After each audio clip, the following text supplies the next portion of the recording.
I remember when you were working for Judy. Yeah, that was a long time ago, huh? Yeah. Wow. I remember talking to you then. I had no idea you would reach such stardom. Well, we're not there yet. Oh, okay. But we're happy.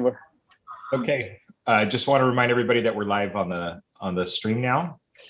So thank you.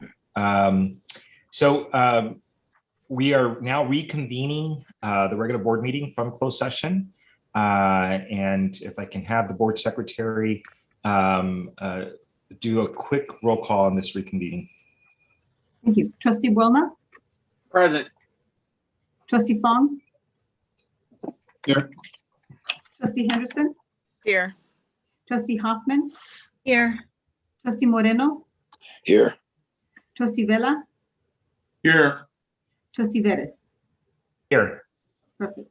Thank you. We're going to jump real quick. We have a very special beginning of our meeting today, acknowledging some fantastic scholars, but we also have the opportunity to have the oath of office for our newest member of the Board of Trustees, our student trustee, Koryama Martinez, and that is going to be conducted by our wonderful colleague here at the State Assembly and Representative Member Miguel Santiago. So thank you for all the participants that joined us today. As we kick off the flag salute, if I can ask our Jack Kent Cook scholars to help us help lead us in the flag salute here. If I can ask Ho Yan Yip, Janelle Chan, Yasmin Mata, and Christine Nguyen, if they can come forward. I believe they're listed here. Correct? We usually have one go, but if we can, Lupa, if it's possible, or Crystal, if it's possible, to pin these wonderful young folks as we do our flag salute. Would you prefer the flag being shown or the students performing the flag salute? Let's have the students. We'll acknowledge everybody, the flag is there, but let's see our students here. And of the students, I'm watching Janelle up front. Maybe Janelle, you can take the lead here for us and your colleagues, and we'd ask you to all to take a few moments to say hello afterwards. So, so if we can go ahead and get started. You're on mute. Okay. Sorry, this is like my first time, so I'm really sorry. And you just want me to recite the Pledge of Allegiance? Yes. So if we can, okay. So those, and if we can see them pinned, Yasmin, Christine, Janelle, and Ho Yan Yip that are here. We'll begin with placing our hand over our heart, and then if you can lead us in the pledge. I pledge allegiance to the flag of the United States of America and to the republic for which it stands, one nation, under God, indivisible, with liberty and justice for all. Thank you, Janelle. Thank you. I wanted to, first of all, these are amazing scholars, and the Jack Kent Cook Scholarship is an amazing opportunity for them, and hopefully will change their lives. And we know it kicks off here with LACCD. So I'd like to read a little bit about them and then give them a few moments each to tell us about themselves and what their thoughts are. So let me first start up with Ho Yan Yip, and plans to transfer to UCLA in the fall of 2021. Go Bruins, for those of you, got a few Bruins on this Board of Trustees, so we're very excited to get another Bruin here. Plans to major in business economics. You participated in the Economics Student Association in your first semester as a delegate, and then served as the association's president for a year. After that presidency ended in 2020, I joined the ELAC Associated Student Union as the Vice President of Finance, and completed several wonderful projects with them during your term, including the scholarship development, promotional item giveaways, and PPE giveaways. With these projects and activities, we're all making students' lives better and improving the academic experience here. I think we have here listed as your plan is to pursue your PhD and become a professor back at ELAC. So it'd be fantastic contributing back to the community here. So, so with that, let me let me see if I can get the spotlight on you here, and if you can say a few words to the board about yourself and your experience. And again, much congratulations. And this is a wonderful, a scholarship that you're being awarded, and we know it's going to make a huge difference in your life here. So the floor is yours.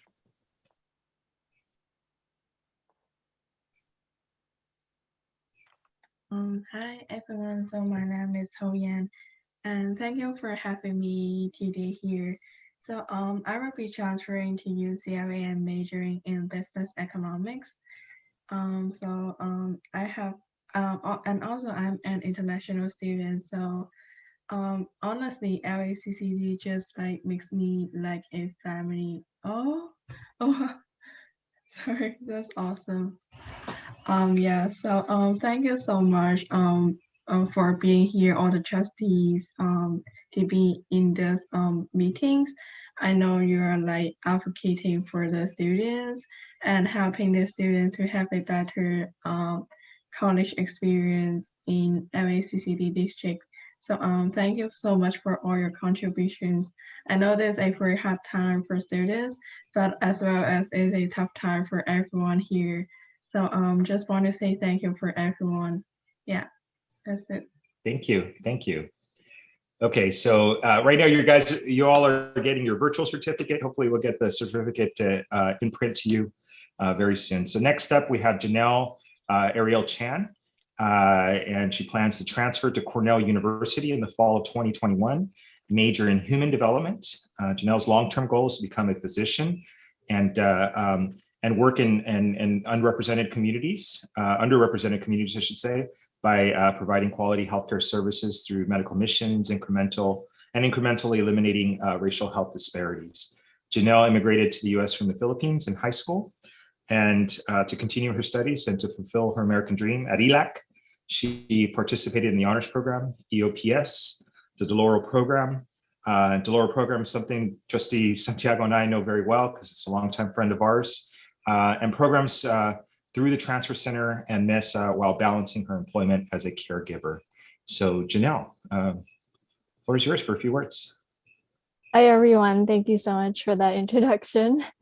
And I just wanted to thank you all for the support that you've given me, and attending ELAC has greatly impacted my overall goals because I was able to work with mentors and counselors who guided me to enhance my pre-med knowledge and to now be a Cook Scholar, which I once thought was impossible. And from this experience, I now embrace the opportunity to serve as a role model for my community who continue to struggle to continue higher education. And I'm excited to attend Cornell University, and I will always be grateful for ELAC for a life-changing experience as I continue to reach my goal of becoming a physician. Thank you all for your time, and have a great day ahead. Thank you, Janelle. Thank you. So next we have Yasmin Mata. She plans to transfer to UC San Diego in the fall of 2021. I think she can join one of our trustees' daughters over there at the college. She's going to major in sociology and education studies. And Yasmin joined the Pathway to Law program in her first year at ELAC. And the program has helped cultivate her desire to pursue law and find a support network, most especially through Professor Dr. Ken Chaperset. So she is a first-generation immigrant and college student. Let me pass it on to Yasmin to say a few words. Hi, thank you. Yes, thank you so much, Trustee Veras, for that wonderful background. So I did come speak once. I don't know, probably like nobody remembers, through the AFT. Like I was an AFT intern, and so I just spoke, and it's so crazy that now, just to see where I am now compared to even that was just 2 months ago. And it's crazy how college decisions and even scholarships like this can really make an impact. I just want to say thank you all to the trustees who work super hard and tirelessly to bring these resources and just allow for the LACC district to be so amazing as it is, that it was able to, give fruit to 4 Jack and Cook recipients.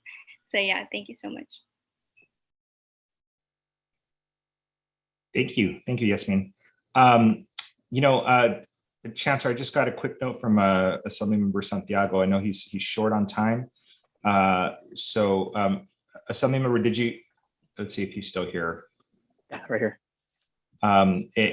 What I'd like to do is take a pause in the meeting just because he's got to leave and get back to it. I'd like to come back to Christine.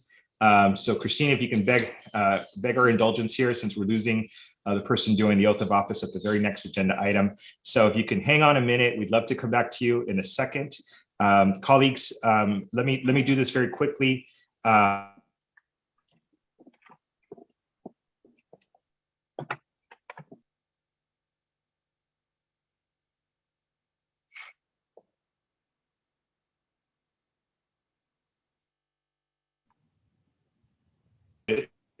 Deliberation, so it's going quickly, and we obviously are, he's here fighting for us and our students for budget. So let me do this. Let me bring that piece of our agenda forward. I want to welcome to our meeting here Ms. Coriama Martinez, and again we have Assembly Member Miguel Santiago, former LACCD trustee, a great colleague, great champion for community college students here to administer the office. And if I can ask the Chancellor, after this oath of office, if you can introduce our student trustee and begin the process here. So Chancellor and Assembly Member, can you proceed with the introduction and administration of the oath of office? Yes. Chancellor, you're muted. Yes, I'll ask Coriama Martinez to join us here with Assembly Member Santiago, and he will administer the formal oath of office for your role as student trustee for the 21-22 academic year. So, Mr. Santiago, the floor is yours, please. Yeah, thank you, Mr. Chancellor, for everybody for indulging me and letting me go to the team a little bit better. I broke away from the floor to make sure I did this because this is incredibly important, particularly because I read Ms. Martinez's bio, not just because she's a constituent, because I read her bio. And you know, we go through a lot of bios and a lot of different resumes when we're in public office, but few stand out like hers. Not only is she civically involved, not only is she already delivered for community college students and has worked really hard in her community, but she wants to do more. Can you imagine the kind of work she's going to do when she actually has a formal title on the board where she's serving the students? So, like you know, most people know my good sense of humor with our colleagues, but I'm going to ask everybody to join me for a big round of applause and a big congratulations to Miss Martinez, because you rock, you are awesome, and we are so excited to have somebody like you. Now, I'm not saying everybody else isn't awesome, but you are like super awesome ×2, and that's why I'm here. So thank you very much. And it's my pleasure today to administer the oath of office. And I am pulling out this paper, and I'm extremely excited. So I'm going to have you follow after me and repeat, and I'll stop shortly, but I'll administer the oath of office for the Los Angeles Community College District student trustee. And I, say your name. I, Coriama Martinez, do solemnly swear that I will support and defend the Constitution of the United States of America. Do solemnly swear that I will support and defend the Constitution of the United States of America and the Constitution of the State of California against all enemies. And the Constitution of the State of California against all enemies, foreign and domestic. Foreign and domestic. That I will bear true faith and allegiance. That I will bear true faith and allegiance. To the Constitution of the United States. To the Constitution of the United States. And the Constitution of the State of California. And the Constitution of the State of California. That I take this obligation freely. That I take this obligation freely. Without any mental reservation or purpose of evasion. Without any mental reservation or purpose of evasion. And that I will and faithfully discharge the duties. And that I will faithfully and discharge the duties. Upon which I am about to enter. Upon which I am about to enter. Big, super big congratulations to you, Ms. Martinez. You're awesome. And I am going to go only because we're closing down votes on the assembly floor. Thank you. Thank you so much for being here, Assembly Member. Bye-bye. Bye. Okay, and Chancellor, did you want to make a few statements before we return back to our scholars here? Yes, well, thank you, Board President Veres and Coraima.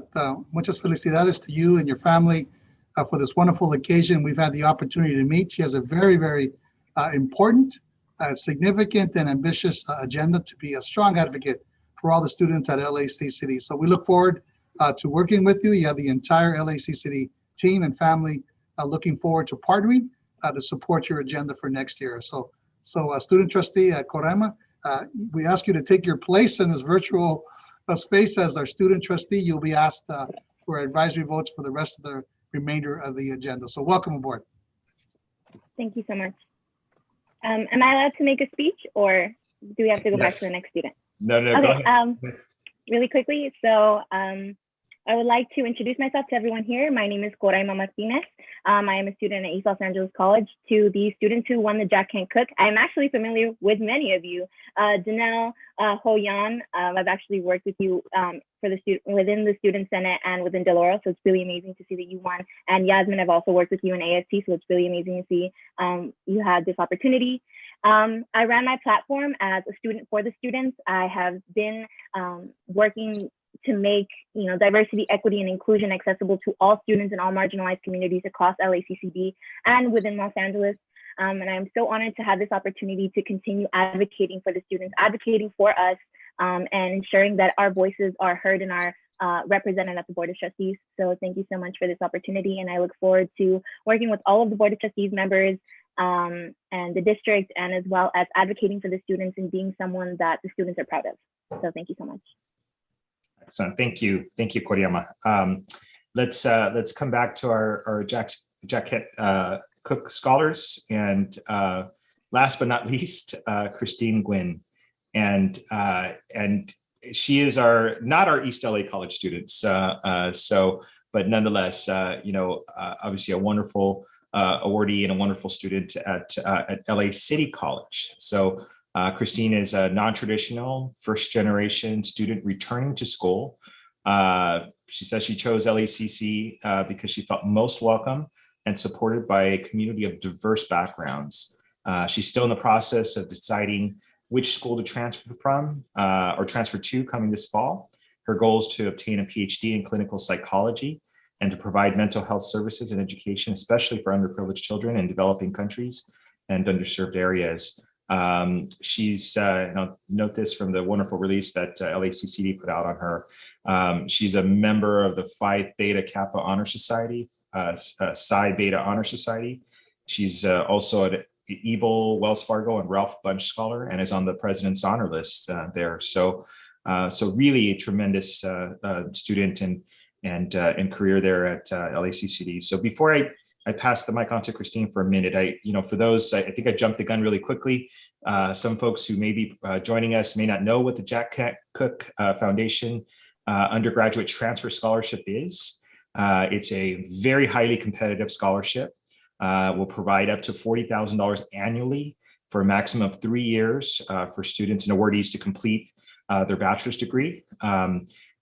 These students here represent one of 20 in the state of California to earn the scholarship this year. So an amazing number. So the group of winners was 72 in total from a pool of 1,300 students from 370 community colleges across the country. So really competitive, really amazing organization, and definitely one of these, these kinds of awards are the kind of awards that can support students and their basic needs, everything they need to do in order to complete. And so we're really excited to have 4 from LACCD. You heard the numbers of how competitive it was. And so this is a fantastic statement of these students' work and of course, the institutions that they come from. So, Christine, would you share a few words with us and tell us about your background and your aspirations here?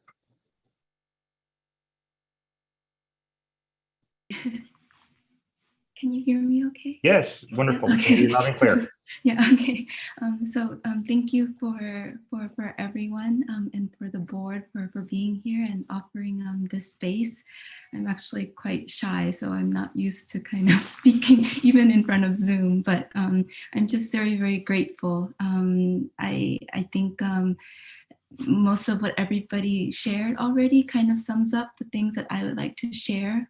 But I especially am just very grateful for the community college experience. And I'm just so happy to be able to be in a space that kind of moves away from that stigma about community college.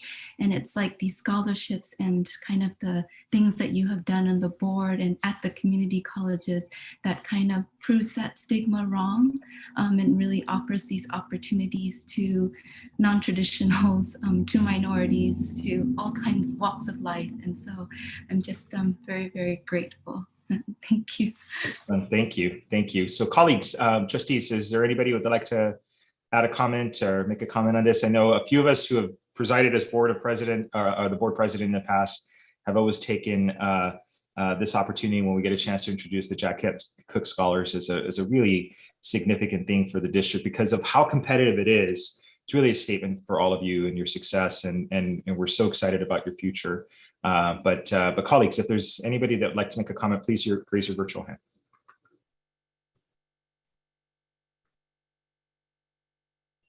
Okay. Everybody went up right away. So let's start off here with Trustee Henderson. Thank you, President Veras. I just want to congratulate you ladies. This is huge, really huge for you and huge for LACCD. And Christine was actually absolutely correct. This is what encourages other students to attend the community colleges, that sense of trust and the sense of support that you all have gotten academically. So great job. And thank you for representing LACCD so well. Excellent. Trustee Hoffman. Thank you so much. I echo exactly what Trustee Henderson said. Congratulations, ladies. First of all, that's really incredible. And to have 4 Jack Kent Cook Scholars is really, really terrific. And thank you for making us as a district and as a board look so great. I wish you all continued success. And you did this during a global pandemic. So my hat's off to you and fantastic job. Good luck with your studies. And we expect to see and hear great things. Trustee Fong. Thank you so much, Board President Bettis, and good afternoon, everyone. Hope everyone's doing well. And congratulations to all our amazing scholars here today, to hear your stories, to hear your experiences, and to have you share them. And thank you so much for everything you're doing to embrace the hopes and aspirations of our students, and to our entire LACCD family who really supported students on their journeys here in their higher education journey. And to all of our students, we look forward to hearing about your future success and everything that we can do to support you in your endeavors. Big congratulations. Keep up the great leadership. We're here for you and we're so proud of you. Keep up the great work. Thank you. Trustee Buona. Yes, I want. I'm looking for myself on the screen. Sorry, this is one of the best moments in terms of being a trustee. You know, seeing the success of students, and I mean, you have such wonderful opportunities ahead of you. Just congratulations. It's a big deal for your families. You know, and I hope you get your parents to make you your most favorite food today, because that's what I would do. All right, wonderful. Okay, sounds good. Chancellor, did you want to wrap our comments here to these scholars? Yeah, a moment of pride for all of us. Thank you, trustees, for celebrating the success of these outstanding scholars and for really, really highlighting not just their current status as students, but their future promise as scholars, as physicians, and other ways that they will contribute towards our communities. You mentioned that there were 20 from the state of California out of only 70 nationwide. So these are the 4 of the 70 or so that got selected nationwide. So pretty proud. It's for scholarship, leadership, and their service to the community, as well as an investment in their promise. So I think this is a wind in their sails, and we expect great things to happen. And please don't forget, it's not always where you begin, but where you finish. But understand that your higher education began here. And we're very proud of that. And we hope that you'll take a piece of us with you when you move forward. So congratulations. Muchas felicidades to each one of you. Well, thank you all for joining us today. Appreciate you leading us in the flag salute. You know, I'll tell you this, one of the statements from all of your bios that was in common, and that makes me really proud to have known you and seen you here and watch your advancement here, is that you all want to come back and give back and help others. And that's the epitome of what we want to see public education do. And certainly when people are awarded scholarships like you've all just been awarded, that ability to pass it forward, carry it forward, help others, that's a fundamental value for our society. And certainly to see that come forward, and all of you in your own independent ways was really tremendous and exciting. So thank you all for joining us. We applaud you in your scholarship and your success, and we look forward to a wonderful future. And when you do come back, make sure you come back and say hello. I don't think any of us will be on the board by then. You know, hopefully not. Maybe you all can be part of this board instead. So that would be tremendous. So again, congratulations and much appreciation for your success. Okay.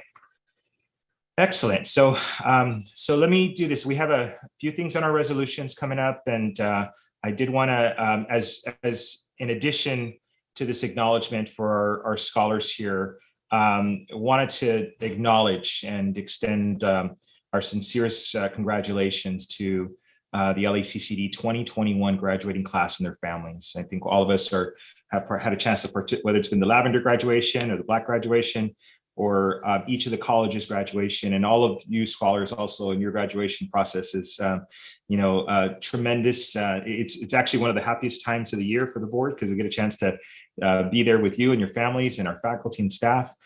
Even in a virtual ceremony, you know, it's you could still see the tremendous pride and energy that takes place there. So we wish all of you and certainly all of our students success in your future endeavors.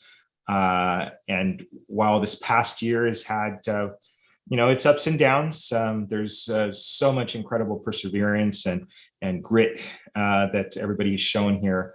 You know, we are graduating over 30,000 students in the LACCD, and you know, some of these are actually some of the largest graduating classes that we've ever had. So in spite of all the challenges, there's a lot of success here. So from June 8th, over a staggering of hours, the schools themselves will go through their graduation process. We've had, whether, like I said, I think a few of us on the board have had a chance to participate in some of the other special graduation ceremonies. You know, so that's fantastic. And we hope that, you know, that some of this interaction and the live experiences will all get a chance to share together. And whether it's viewing the celebrations on YouTube or Facebook or wherever it is, we hope that at least we can all use social media to highlight and support and celebrate this wonderful time of the month with graduation. The other thing I'd like to note, and there is a reso, and we do have a few resos in terms of anti-Semitic issues and affirming the district's support of racial equity, and of course Juneteenth, which is a tremendous statement here this whole month. And I know several of my colleagues have it here. I did want to acknowledge that this is Gay Pride Month, and with the virtual background, some of us had lavender backgrounds. I was searching for it, but I couldn't find it, so I got to search for it during the inter break here to get my my background correct. But Gay Pride Month is a special remembrance in the anniversary of the Stonewall Uprising and subsequent LGBTQIA+ protests and marches. And we at LACCD fully recognize and support the month of June as Pride Month.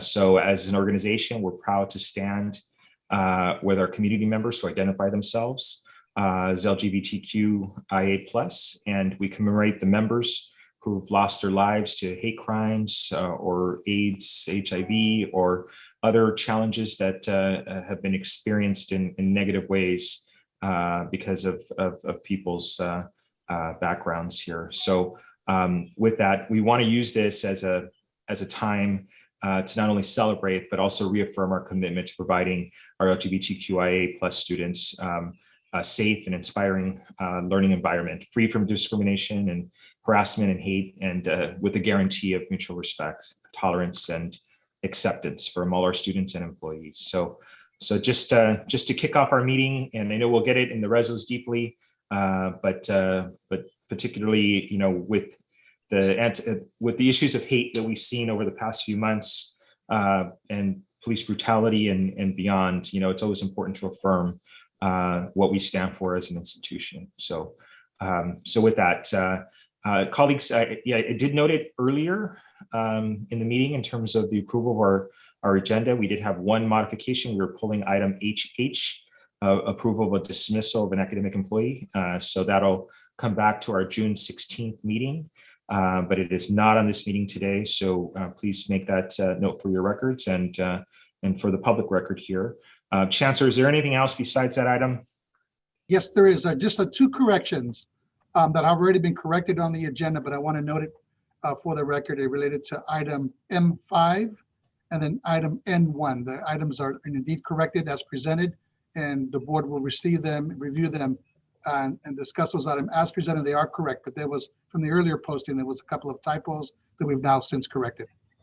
Okay, thank you for that notation. Colleagues, if there's no objections, we will deem the agenda approved as posted and corrected and noted here in this item. So next, we've already done our oath of office. Student Trustee Martinez, you're ready to go. So we're excited to have you here. Know that I think all of us at the board, we're excited to have you here to be mentors and colleagues and assist you through this journey. It's a really interesting experience, and there's lots to learn, and there's lots of process, and all of us love having the student voice here, and we want to make sure it matters. And I know, especially as we do our legislative visits and as we represent our institution in other places, that student voice is honestly paramount. It's the most important thing we lead with as an institution, and so we're really excited to have you here. So we're going to put you to work right away in terms of your voice, and very soon you'll have the student affair meetings to give us our full updates on. But with that, we're really excited to have you here. Congratulations, Koriyama and Student Trustee Martinez, and let's get going. Next, item F is approval of our minutes. We have the regular board meeting minutes of closed session of April 21st, the regular board meeting minutes of May 5th. I'd like to take these items together. Is there a motion and second to approve? So moved. Motion by Trustee Buelna. Second. A second by Trustee Fong. Yes? Yes. All right, good. Is there any objections to approving the minutes? Okay, seeing none, we'll deem those approved. Let's move forward with reports from representatives of employee organizations. If there's any members of the resource table or employee organizations that would like to make a comment at this time, if you can please raise your hand and we'll get you moved over to the panelist section of the board meeting. And let me bring up my participants here. We have President Waddell in the room. President Waddell, since you're in the room and you're ready to go, let's kick it off with you here. Welcome, President Waddell.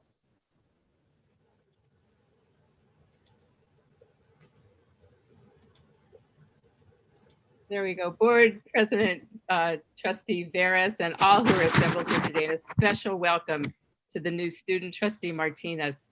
On behalf of the Faculty Guild, I want to add my congratulations to all the newly tenured faculty. Although I wasn't online during the recognition ceremony earlier today, I know I heard the sound of a giant collective exhalation. Yes, tenure is real, and yes, it's going to be official today. Whether you plan to work in that very special part of higher ed that we call the community colleges, or whether you just sort of somehow ended up here, you have hit the lottery. I wish you very long careers filled with joy, innovation, persistence, and belief. Yes, belief in the students that we serve. And while there will be challenges ahead, I'm sure it would be okay with you if your career skipped over crises like the one we lived through in the past year and a half. But speaking of that last year and a half, to the trustees, since we went remote in March 2020, we began talking about and planning for a return to in-person instruction and student services. So with the governor's determination that COVID-19 mandates will lift on June 15th, on behalf of the faculty, thank you for sharing a space where we could dialogue about the issues that are most important to our members: safety, cleanliness, and respect. In almost 2,000 member responses to a survey, and more recently at last Friday's member town hall, where 650 guild members, yes, 650 guild members turned out to hear details about a return to in-person instruction and student services MOU. The overwhelmingly most frequently mentioned issues were safety, cleanliness, and respect. While faculty stand ready to hold up our end of the agreement, it is you, trustees, who ultimately will make decisions that will allow the agreement to become operationalized. As we transition to the next stage of the pandemic, you didn't really expect me to say it was over. We look forward to working in partnership with you to make that happen. Thank you. Thank you, President Waddell. And in your place, your vice president did a wonderful job. And I know Trustee Hoffman, the Chancellor, and myself were very excited to join that group of newly tenured. And of course, I think we also had the common message that tenure is not the end, but the beginning of something wonderful for student learning and teaching here. So, so that's really exciting. But let me also, and I see here in the audience here, the bookend to that is our Academic Senate. So Angela Echevedy, if you're here, let me hand the floor over to you. Yes, good afternoon, everyone. So first of all, I want to congratulate the Kent Cook Scholars. So Yasmin, Christine, and Janelle, congratulations on a wonderful achievement. I would also like to welcome and congratulate our new student trustee, Coraima Martinez. So welcome, Coraima. It's great to have you on the board. And I want to congratulate our 80 newly tenured faculty who received, after a 4-year probationary period, finally received tenure. And among those, we have a number of amazing faculty like Mindy Chen and Jennifer Galvez from the Labor Studies program at Trade Tech. And we also have, I want to give a shout out to Brian Gatt from my department in biology at Mission College, and many, many others. So it's just fantastic to see so many wonderful faculty get their tenure during this really extraordinary time. I also want to announce that the District Academic Senate is going to be expanding its Sustainable Environment Institute activities. We have received additional funding to try to infuse sustainability across the curriculum and work with all stakeholders to advance that. And I also want to just mention that as we transition to in-person activities, and I'm really looking forward to being back in the classroom. I teach a lab course, and it's been really hard not to be in the lab. And I know for many faculty and students, that's the same. It's important to celebrate our students' achievements, but it's also important for us to address learning loss. The learning loss that has occurred over the last 1.5 years. And it's very critical that all of us work together to find innovative solutions to address that learning loss. Because if we don't, I'm afraid that many in our community who have been disproportionately impacted by this crisis, and many who have not been able to engage on a regular basis in their education will suffer, and so will our colleges. So we look forward to working with all stakeholders to that effect. So again, thank you, and we're excited about this new, return to in-person. I know it's going to be challenging. It probably won't be smooth 100%, but I think it's something that all of us are eager to get back to. Thank you very much. Excellent, thank you. Next, I see on the list Manny Rangel from SEIU 99. Good afternoon, Board President, board members, Chancellor, staff, fellow union representatives, and students. My name is Manny Rangel. I'm the Public Affairs Manager for SEIU Local 99. We represent those workers who are tasked with cleaning and sanitizing facilities in LACCD. First, I'd like to say happy LGBTQIA month to all of you. SEIU Local 99 stands in solidarity with the LGBTQIA community. And I want to give a special shout out to the SEIU local or the SEIU Lavender Caucus, fighting to make sure that this community has a strong voice in our organization. Today, I want to talk about cleanliness and sanitation. Before the pandemic, most of our campuses were at level 4 in the APPA standards, which is defined as moderately dingy. We owe it to our students, staff, and all of our stakeholders in LACCD to provide clean and sanitary conditions. Please understand that union members, including members of SEIU Local 99, have a contractual obligation to report safety conditions, and we intend to do so. We know that if we sound the alarm about cleanliness and sanitation issues, students and staff will feel unsafe and may not want to step foot on campus. We want to help prevent that kind of panic, but we need each college and the board to make sure that staff and students feel safe by hiring an adequate amount of custodians before our fall. We're not calling it a reopening. Before fall. SEIU Local 99 workers are ready to rise up to the challenge again, but the reality is that they need help, and moderately dingy will not cut it for staff and students. So we're willing to work with you, and I know I've spoken to a few board members, I've spoken to a few college presidents, and people are starting to ask us, what cleaning and sanitation is going to look like. So we want to give them some good news. We want to make sure that people, especially students and staff, feel safe. And again, we're willing to work with all of the stakeholders to make sure that happens. So thank you for your time and have a great day. Thank you. Thank you for that.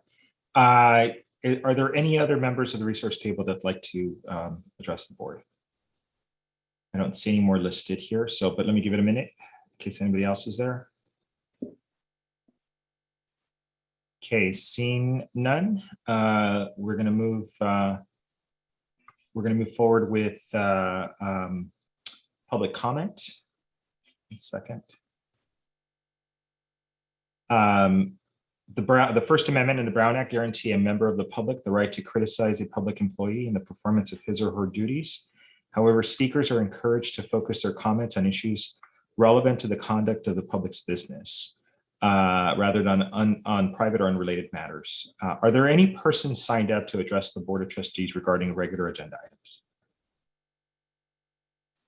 Trustee Veras, we have 3 individuals that would like to address Resolution J1, condemning the rise of hate crimes against Jewish community. Okay. First one is Angelita Rovero. Okay, let me do this. Let me note that each speaker will have 2 minutes to address the board, and our staff will announce, and we'll go through the process of timekeeping and allow the speakers to go one by one here. So let me kick that off. Or Luca, how about we announce the speaker and Angelita is listed, and if you can give the next one in line. Angelita, next one is Elias Jeronimo, and then Neta Nakasha. So right now, Angelita, you have 2 minutes. You can unmute yourself. Thank you. Well, thank you, Chancellor Rodriguez and all the trustees. My name is Angelita Rovero. I'm a professor at LA Pierce College. I teach Chicano Studies. And I did want to show my support for the resolution that's being presented by Trustees Hoffman and Veras on the condemning the rise of hate crimes against the Jewish community. I am a Chicana.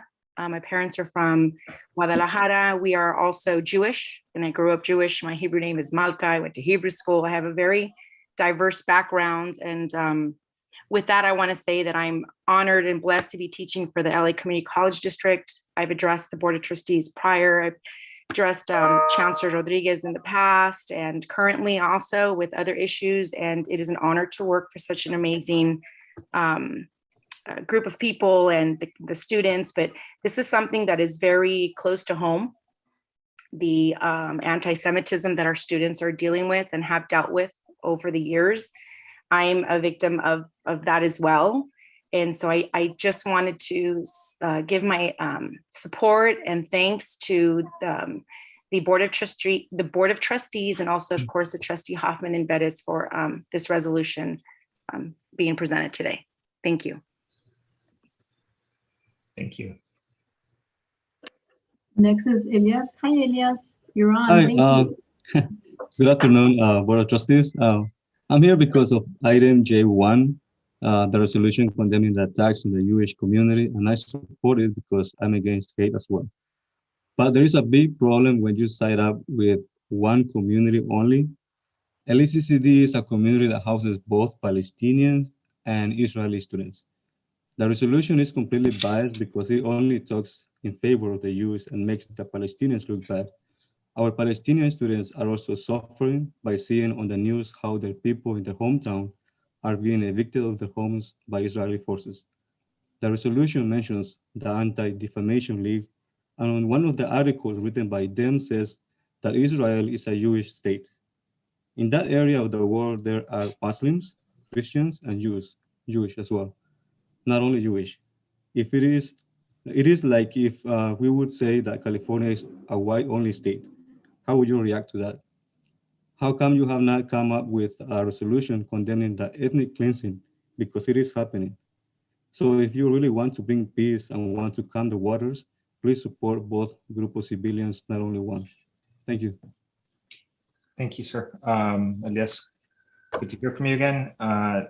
And I'm sure some of us will be able to address some of the comments during the resolution here. So next speaker. Trustee, that is Netta Cash is not on. She did mention that she works and would try to attend. So that's it for the list for agenda items. All right, thank you. All right, with that, are there any other speakers on the agenda items? Is there, I think I see one hand in the audience. If we can pull him over, Leo Gonzalez, Leonardo. Do we have him over? Okay. President Vettis, can you hear me? Yes, I can hear you. I see you. I see your hand. Okay, you're ready to go. You got 2 minutes. Thank you, sir. Thank you, President Vettis and Chancellor Rodriguez and fellow board members. I wanted to just come to congratulate a newly elected student trustee Martinez on her confirmation and oath of office today. As a student leader who is now going to be a former East Los Angeles College student, tears in my eyes as I speak about this. I have complete confidence, and this opportunity to have her as our next student trustee shows the immense opportunities that are in our near future. As a former student leader, I know that for many students, we have been unheard of for quite some time, but with this current student trustee and our recent former student trustee, our voices have been lifted and have been amplified to a new level. And I have complete hope and confidence in student trustee Martinez and this board to make our voices heard and to get things done in benefit of the students. I wanted to thank each and every one of you here today. And I also wanted to say happy Pride Month. This is a great month to be in California, a great month to be in this country. I look forward to the prosperous future ahead of us. Thank you all very much. Thank you. All right, excellent. I do not see any more speakers requested. So with that, we're going to close the public comments and then move forward with reports from standing and special committees. With that, let me have, since he's been a little quiet today, let's start off with Trustee Vela. If we can have you summarize the proceedings of the Budget and Finance Committee meeting that you chaired on the 19th of May. Thank you, President Vettis. And again, I just want to wish everyone a happy Pride Month, really special month for everyone. Thank you so much, and congrats to our Cook Scholars. Congrats to our newly tenured faculty. I was in that Zoom. It was hard for me to kind of get visible there for some reason, but I was there. And then thank you for AFT with working with us on coming back to in-person. And then finally, congrats to Coraima Martinez as our new student trustee. You are fantastic. I can't wait to work with you. I've heard a lot of great things. So we had, a very active month, and I want to also mention that the district right now is advocating for us to receive, in the spirit of Pride Month, $10 million for a pilot for our community colleges for our LGBT centers. So let me know if you'd like to help us with that. We're doing social media postings and the like. So we did have a couple of issues that, and you will have today also, Board of Trustees, a couple of issues that you will vote on when it comes to budget. We had obviously our HERF 3 funds reports at our last budget meeting with students getting 98.6 million and the institutions getting 94.1 million for a total of 192.8 million. We also reported on our third quarter report with a projected ending balance of $120.7 million. And that's on the agenda today for information, as an information item. We discussed the May revise, and I want to thank our advocacy team, AFT, our students, and our administration and my colleagues for including various very helpful budget items. But we're gonna have about 71 million over last year's budget, which is a good thing for all of us. And then we're also looking at today, our 2021-22 tentative budget. So the committee will recommend that for approval tonight. So thank you all so much for all of your help, and I can't wait to work with all of you. Thank you. Thank you, Trustee Vela. Next, if I can ask Trustee Fong, if you can give us a summary of the Ledge and Public Affairs meeting that you chaired on the 19th. Thank you so much, President Vettis, and good afternoon, everyone. Hope everyone's doing well and staying safe. And congratulations to all the tenured faculty as well. I was in the Zoom as well, and it was an amazing celebration. So kudos to President Vettis, Trustee Hoffman, Chancellor, Trustee Vela, and everyone and all the tenured faculty. And congratulations, Trustee Caraima Martinez. Look forward to working with you and to all your leadership throughout the district. And thank you to my colleagues, Trustees Vela and Trustee Hoffman, for a robust Legislative and Public Affairs Committee meeting on Wednesday, May 19th. We'll start with some federal updates. We had a federal update presentation from Leslie Polner from Holland and Knight. And she really provided some updates on our Workforce Innovation Opportunity Act that's in the committee chaired by Chairman Robert Scott. But looking at the nation's primary workforce development initiative and confronting the challenges caused by the COVID-19 pandemic, we definitely want to weigh as a district to ensure that we have continued collaboration between our community colleges and the Workforce Innovation Opportunity Act that's come out, that's from the Department of Labor. As Trustee Vela mentioned, the HERF funding as well. The Department of Education announced the availability of over $36 billion in addition to pandemic aid funding for post-secondary institutions and the students that we serve. And also the FCC adopted final rules on this over $7 billion in emergency connectivity fund program that will help get more students to close the homework gap that was exacerbated by the COVID-19 pandemic. And lastly, Secretary of Education Cardona opened up emergency grants to undocumented students and international college students who will be competing for those as well. State budget updates. We had a robust presentation from Mark McDonald from MGI Advocacy, provided an update on the overview of the May revise and stated that this is the best May revise that we've seen. And as Trustee Vela mentioned, the administration pegs a budget surplus of over $71 billion.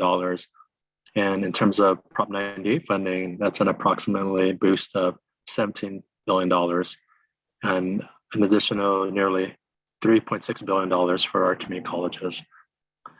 We also talked about some of our budget priorities, and including funding for Dream Resource Center liaisons, additional funding for strong workforce, our budget request for the LGBTQ+ priorities, and really looking at the additional COLA as well. So we'll continue to push on our priorities. The May revision proposals also included non-Prop 98 initiatives, including $4 billion for student housing, $7 billion for broadband access, $1 billion for aligning learning aligned employment. So there's a lot of good things in the budget. We'll continue to track this, and thank you to my colleagues and to all our advocates for all your leadership and support at the state level, and we'll continue to push on our budget priorities as it goes forward. And we had someone, Miguel Santiago, as well here earlier, and he's been pushing and been one of our leaders at the state. Lastly, we also received a state policy update from Strategic Education Services as well. Assembly Bill 1040, authored by Assemblymember Amara Suchi, had a big win the other day. Got off the assembly floor out of the Appropriations Suspense Committee file, and so we're pushing hard on that. And thank you to the 25 letters of support from our advocates that were collected from the various organizations, to all my colleagues here for all your leadership support, and to all our partners at the resource table and faculty guilds, academic senate, to everyone for all your leadership and efforts around AB 1040. Hope you continue to track this, and thank you to Trustee Buona, President Vettis, and to everyone for all your leadership and efforts on ethics studies. At the local level, we had a presentation from John Eck from Mercury Public Affairs. Mercury was doing a lot of work around advocacy, around facilitating meetings with respective board of supervisors and our LACCD teams. Also looking at support for AB 1040 as well. So thank you so much to John and Mercury for your work and efforts on that. We had also had a presentation from Alex Alanis from Resolute at the state level, who provided an update on SB Student Faculty Housing Bill, including one bill, SB 330, authored by Senator Maria Elena Durazo. And it's currently in the, who's tracking that legislation. And then also joint occupancy, SB 290, and other legislation as well. In terms of local updates, thank you so much to Robert and Santa Maria Group for a big win last Thursday, and to the entire team, to all my colleagues, to Trustee Vela, to the Chancellor, to Board President Vettis, and to everyone here for the Los Angeles Metro Fairless System Initiative at LACCD that will get piloted hopefully starting this fall. And I know everyone has been pushing hard on this. Thank you so much to all your hard work and efforts on this, and to all the students who really pushed hard on this initiative, and to Trustee Vela, who really pushed this last year as well. And so we're here at the finish line. This is going to be a transformative change for hundreds of thousands of our students. So thank you again to Robert and the Santa Maria Group, and to all our local advocates for all your leadership and efforts on the Fairless System Initiative. We also received updates on the Congressional. I'm sorry. We also received updates on the Congressional project fundings. Ms. Willis provided updates there. And 5 of our earmark proposals have advanced to the final stage of the House appropriations process. So we continue to track that. And thank you to all of you for your leadership, for your visits and leadership there. So those are some quick updates at the local, state, and federal levels. And thank you so much again to my colleagues, Trustee Hoffman, Trustee Vela, for a robust meeting, and to everyone here. Thank you so much. Okay, thank you, Trustee Fong. Trustee Buona, I'm going to ask you to give 3 updates. So you have your institutional effectiveness and student success standing committee, and you have a couple of special committees you're working on, and it's the inaugural Mexican American, Central American, Latino affairs, as well as what else do we have for you? No DACA this month, sorry. So there's just 2 committees. My apologies, Trustee. So Trustee Buona, so you have 2 committees to report on, please. Thank you very much. So we'll start with IESS. So we did an update on the website design. So in 2020, this is very important for the district with regard to just our how we're viewed. In 2020, Census was commissioned to redesign and redevelop 10 websites on a single content management system. The project is currently wrapping up phase 1, discovery and use experience, and the final concept design of the 9 LACCD college and district websites has been selected. The committee asked for further investigation on multilingual capabilities to ensure effective links between college and district on details and analytic capabilities. The committee stressed the importance of having many students test the functions of the website and having additional student focus groups on each campus with diverse compositions of student representatives. This last part is very important for the board to know, is that we asked that the multilinguistic capability was simply not a translation, although some of it may, but also looking at original content in multiple languages in order to reach the diversity of our students throughout the district. The other thing that the committee really found was that the student feedback on the use, let me just say, student, staff, faculty specific use of the website wasn't really there. I mean, it is present, but not sufficient, because at the end of the day, we're looking for the websites, for the end users to be satisfied with the links. So it's something that we discuss, but it's the committee was very clear on its desire. We also went up and discussed student success updates. The committee reviewed recent student success metrics, focusing on degree, certificate, and transfer completion, and possible impact of COVID-19 on student success. The data showed an increase in 3-year completion from 13 to 18% in the past 3 years. The data showed also higher proportion of entering students enrolled full-time in fall 2017 versus fall 2014. Large proportion of students with declared majors program plan since PeopleSoft implementation. Much larger number of approved ADT programs, increase in number of students majoring in AA-T and AS-T programs. Increase in the proportion of students placed into transfer level English and math over the period fall 2014 to 2017. Some of us can't remember 2014, 2017, but that's a side note. Data on the impact of COVID was we also went over. Enrollment, comparing summer 2021, 5/13/21 to summer to 5. It's a little confusion the way I wrote it down here. We're at 81% headcount. Duplicate enrollment is at 79%. I do have to give a shout out to Harbor College. I received the daily updates. Harbor College, I think, is at 76%, and there's 2 colleges right now that are at 73%, and we made it clear to the colleges that the board is paying attention to those enrollment numbers. And again, shout out to Harbor College from, I think, going from 68 to 69 to 76%. The other ones, well, need to catch up. We went over external marketing and outreach. We went over internal retention and recovery. Finally, we went over a section called COVID planning, specifically because we're still waiting on June 15th.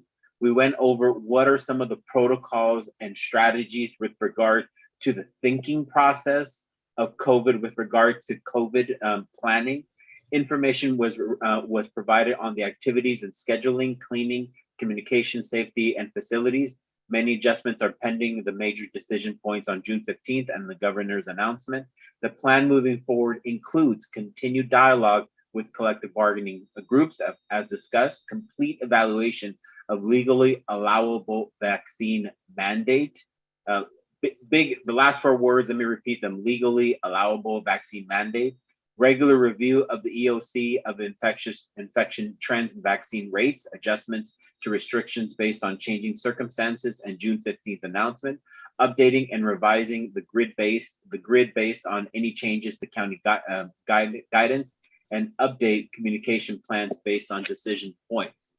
This last part was based on understanding, giving the ISS committee an understanding of how the overall thinking model was occurring versus any tactical. We wanted to know exactly what they would cover. That way it would be holistic. So that's ISS. I'm moving now to the new committee being the Mexican American, Central American, and Latino Affairs Committee. We had approximately 140 persons in attendance. I was there, Chancellor was there. It was a very good meeting. Chancellor Rodriguez introduced 2 student speakers from ELAC, Katia Alvarado and Artemia Flores, who discussed, Katia, for instance, introduced herself as a 3rd-year undergraduate student pursuing her associates in psychology. Artemio Reyes immigrated in 2017 among what he perceived to be one of the most anti-immigrant administrations in the United States. And let me just add to that, he didn't perceive it, that was actually real. Legislative affairs, we went over ethnic studies and LACCD's commitment and leadership in ethnic studies and our unanimous support of it. Maria Velos went over a lot of government relations issues. We went, and again, looking at understanding that LACCD is approximately 60% Latino in terms of the overall diaspora of Latino groups. 4.9% of million people in Los Angeles County identify as Latino. Within LACCD, 61% of students identify, with 60% of that group identifying as Mexican, 21% as Central American, and rest of the either Caribbean or South American. That equals to 16,940 Central American students. Professor Duarte from Chicano Studies and Central American Studies went over a lack of representation specifically of Central American faculty and staff in senior positions within LACCD. We went over a presentation by Dr. Alvaro Huerta, presented a speech entitled Challenging Anti-Mexicanism and Anti-Latino and Latinoism. I think some of the colleagues here went to UCLA with Dr. Juan Gomez Quinones, so that presentation followed that. This presentation was also important as critical race theory within the U.S. politics is becoming a big issue. So it's important. So as we're having the conversations of race, that again, the concepts of anti-Mexicanism and anti-Latino and Latinoism were specifically discussed. The next meeting of the committee is Tuesday, July 6th, 11 to 1 p.m., where a lot of the faculty and staff present specifically commented on wanting specific strategies on how to increase proportional representation of Latinos within faculty and staff. Also on really looking at the data of Latinos and how to make sure to represent that diversity and to really break out that data, which our team really did. President Vettis, that is the report of ISS and the Mexican American, Central American, Latina Affairs Committee. Thank you very much. Thank you, Trustee. Next, Trustee Henderson, if you can please summarize the proceedings of the Chancellor's Advisory Committee on Black African American Student Affairs that you chaired this past May 27th. Thank you, President Veras. The Advisory Committee for Black and African American Student Affairs met on May 27th. We'd like to thank Trustees Hoffman and Buelna for attending.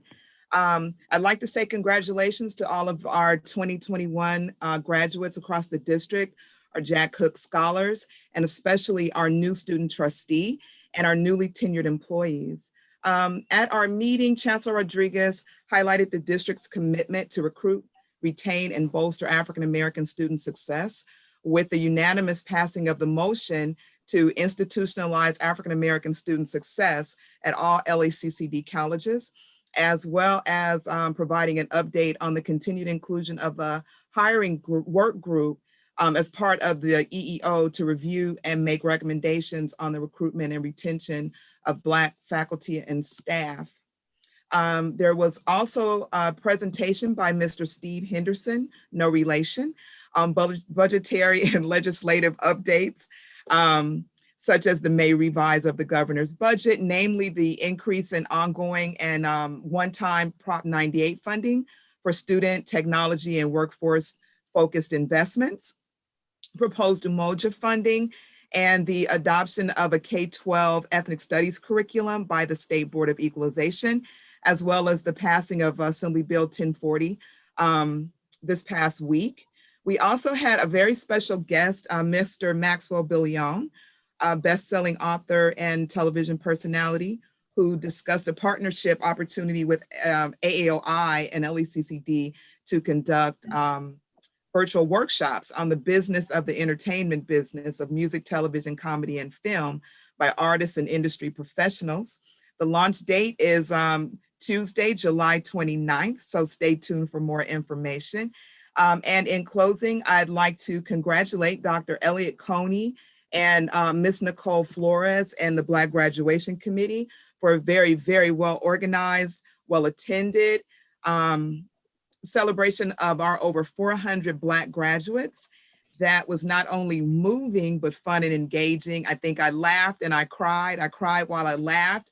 And I felt a great sense of pride on behalf of our students and their families. And Mr. President, so ends my report. Thank you, Trustee. And I'll just note, because I think it was a misspeak by you, Board of Education versus Board of Equalization. I'm sorry, Board of Equalization. Yeah, I was thinking, I was like, I don't think we want to tax ethnic studies here. So Anyhow, appreciate that update. Thank you We so need much. tax money. Yeah, Yeah, we do. exactly. Trustee Fong, and I'm sorry, I should have gone in order when you were up there, but if you can give us an update on the Asian Pacific Islanders Affairs Committee you chaired on the 13th. Thank you so much, President Vettis, and hope everyone's doing well. A quick update on the Chancellor's Advisory Committee on Asia Pacific Islanders Student Affairs. Thank you so much to the Chancellor, to everyone for a robust meeting on Thursday, May 13th. It was a meeting and we discussed updates at the local, state, and federal levels and issues that are affecting the API community.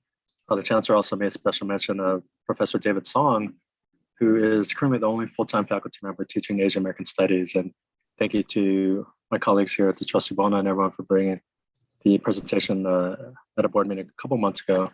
But we want to ensure that as we continue to push AB 1040, that we're going to continue to expand opportunities for our professors in ethnic studies and to ensure that Professor Song is no longer the only Asian American Studies ethics professor here in our district. Also, so thank you so much. And we also had a special presentation from Connie Chung-Jo. She presented at a board meeting recently, and thank you to Board President Vettis and to the entire board for having her here at our board meeting last month. She also presented at our meeting and provided an update on the organization's efforts, Asian Americans Advancing Justice, to combat the rising trend of anti-Asian American hate. She covered that there were 6,600 reported incidents of anti-Asian hate in the year 2020, and that 40% have come from California, and that LA and the Bay Area were the #1 areas. The organization is also providing resources, including social workers, legal assistants, the legislative policy team to combat anti-API hate. And as we've seen at the state level, the state legislature has been a big champion of these efforts as well. And then also at the federal level with the new administration to combat anti-Asian hate. So thank you to Connie Chung-Jo for a robust presentation. And we also heard from student voices, Lauren Tam, student athlete at Los Angeles Harbor College, who shared her student voice and appreciation for her experience at Los Angeles Harbor College. She talked about her involvement with the Asian Pacific American Student Success Center and credited LA Harbor College for teaching her more about her culture. And she's going to be majoring in, she's studying pre-med in hopes of becoming a surgeon, specializing in working with burn victims. And so we thank her for her presentation. We also had a presentation from, if everyone gets a chance to see this, I know the Chancellor saw this recently as well, but Far East Deep South. It's filmmakers Larissa Lam and Baldwin Chu. They actually just, I don't know if anybody saw it, but it was on PBS for the entire month of May. And they came and did a presentation at our meeting as well. And it explores Mr. Baldwin Chu's family history in the Deep South in Mississippi and the experience with Chinese Americans building in the Deep South, in the American Deep South, and really exploring that history. And so it had its world premiere on PBS on May 4th. And we had a snippet of that clip shown in our meeting. And we also had updates from Professor Teresa Tsao, who's a co-director of APAS, and thank you to our professor for providing updates on the recent candlelight vigil in response to the March shootings in Atlanta, also talking story and sharing our narratives, and looking at a Pacific Islander student transfer panel and debunking the model minority myth. So thank you to the co-director, Leland Simpliciano, for also his experience, and to Dr. Tsao for all their leadership and efforts at APAS at Harbor College. Lastly, we had a federal update from Paul Chang, who's with the White House Initiative for Asian Americans and Pacific Islanders. So he provided a special update there. And then lastly, we had campus updates from Interim President Luis Dorado, and then also from Claudia Macias from LA Trade Tech. And it was a robust meeting. And thank you so much to the Chancellor and to all my colleagues for your support and efforts around the API committee. Thank you so much. Thank you, Trustee Fong. Okay, colleagues, thank you for all those updates. They were wonderful, very busy month at LACCD from these wonderful graduations and to the big ones coming up in the next coming week to all the activities here in the committees here. So thank you all for those updates, wonderful updates. Next, we have resolutions. So there are 4 on the table. We'll take them individually. So the first one is a resolution condemning the rise of hate crimes against the Jewish community. Trustee Hoffman, would you open this up for us present the resolution and begin the conversation of our approval here. Sure. Thank you, President Verez, and thank you so much for co-sponsoring this resolution with me. Since I've been on the board and I was elected in 2015, this is our fourth resolution condemning anti-Semitism and anti-Semitic hate crimes and hate crimes in general. So this is our fourth resolution. I also want to thank Dr. Mary Gallagher for helping to write this resolution. So Dr. Gallagher, thank you so much. And I want to thank Professor Rivero for speaking on behalf of the resolution. Since I was elected in 2015, I've been contacted numerous times by students, faculty, and staff to try to address anti-Semitic behavior in our own district. And so that's kind of why I brought this resolution forward. And this resolution was not to address the conflict in the Middle East. And we all know there was terrible conflict in the Middle East recently. But when that conflict plays out on the streets of Los Angeles, I feel like it's our duty to call attention to it and bring it forward. It would be absolutely irresponsible and immoral and unethical of us to take sides, and we're not taking sides. But most recently, a couple of weeks ago, several Jewish people were attacked in a restaurant that pre-pandemic I used to go to probably once a week, Sushi Fumi. And I can only imagine how I would have felt if I was in that restaurant being called out as a Jew. I don't even wear my Star of David anymore because of that and other incidents that have taken place. So I do want to address our former student trustee Elias's comments, because this resolution has absolutely nothing to do, and I'm going to say it again, with the conflict in the Middle East. It has to do with the conflict in the Middle East playing out on the streets of Los Angeles in the form of anti-Semitic hate crimes against Jews. And there's been a rise in anti-Semitic hate crimes all across the country and in the world, actually, and I state that in the resolution. And I do want to read the eighth whereas. I feel like a lot of times we present these resolutions, we have a lot of public speakers, but I don't know how many people actually read through the resolution and like really listen to the words. So I'm just going to read one of the whereases, and hopefully this will address some of the issues that you brought forward, Elias, if you're still on the call. So the eighth whereas says, the Los Angeles Community College District supports the ceasefire between Israel and Hamas and stands with the innocent Palestinian and Israeli civilians who experienced 11 days of terror and tremendous loss with the killing of their loved ones, including children. So really what we're saying is, you know, we support, we don't want to get into the politics, but we support and feel for the people on both sides of the conflict. The other thing is Dr. Buelna, Chancellor Rodriguez, Ms. Veloz, President Limbaugh, and President Gallagher traveled to Israel, and we met friends, Palestinian friends, and Jewish friends that we have to this day. So we really felt for what they were going through and how scared and terrified they were.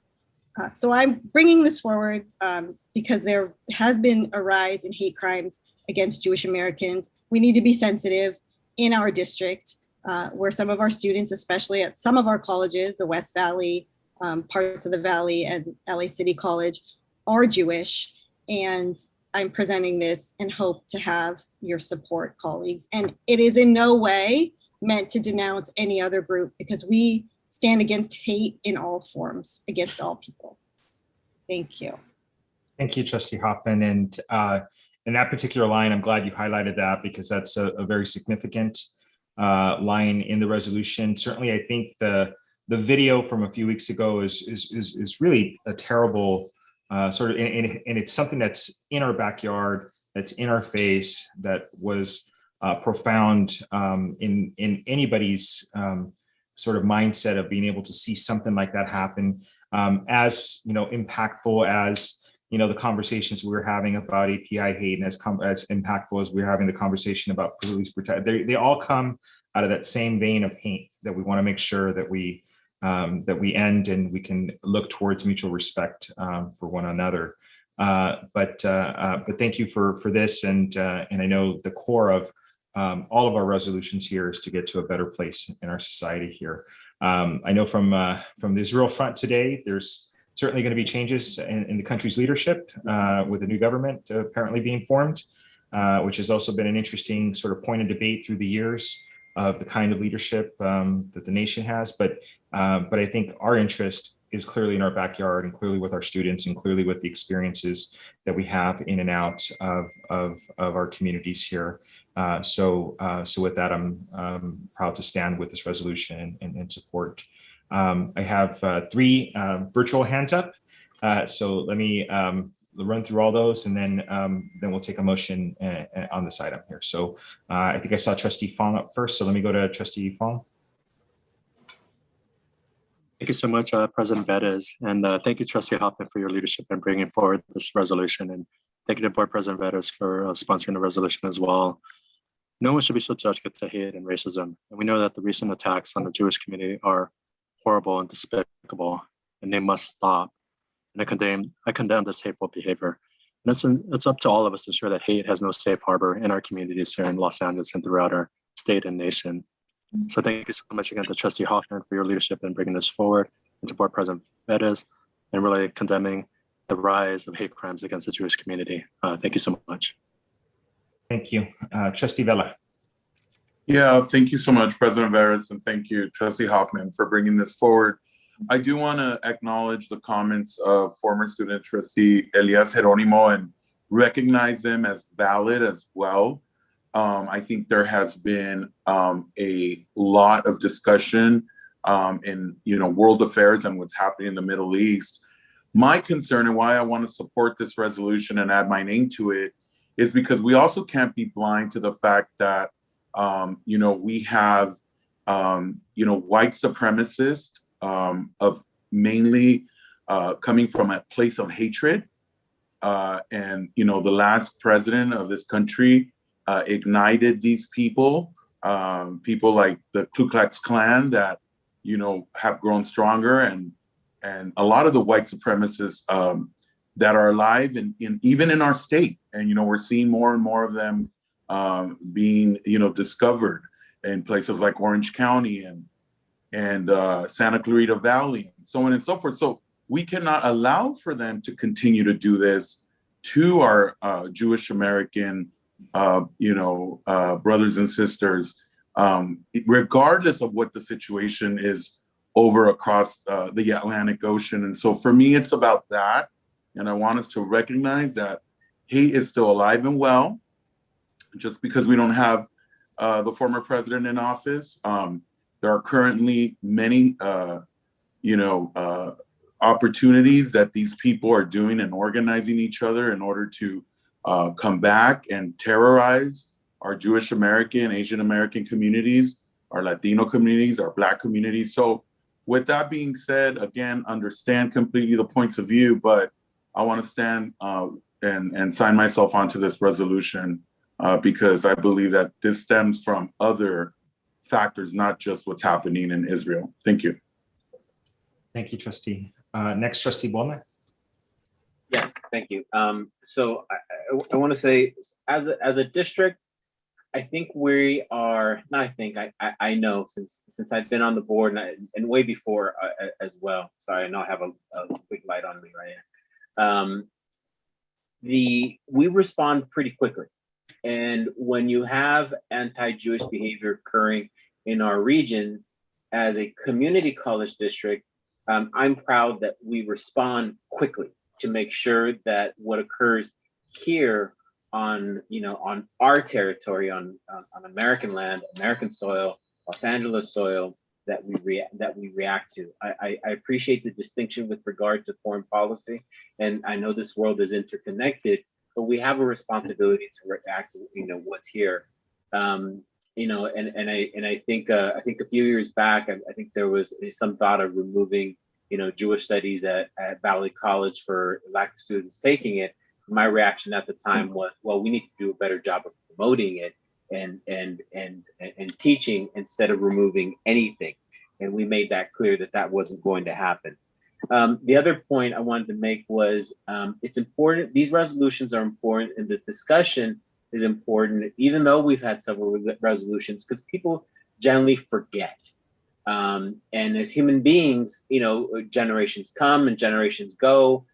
People aren't connected to some of the historical hate that's happened, and folks need to be reminded. Why? Because as humans, we have a tendency to have things occur over and over again. And people might think, oh, that happened before. No, we never thought that that we were the generation that would have to defend science.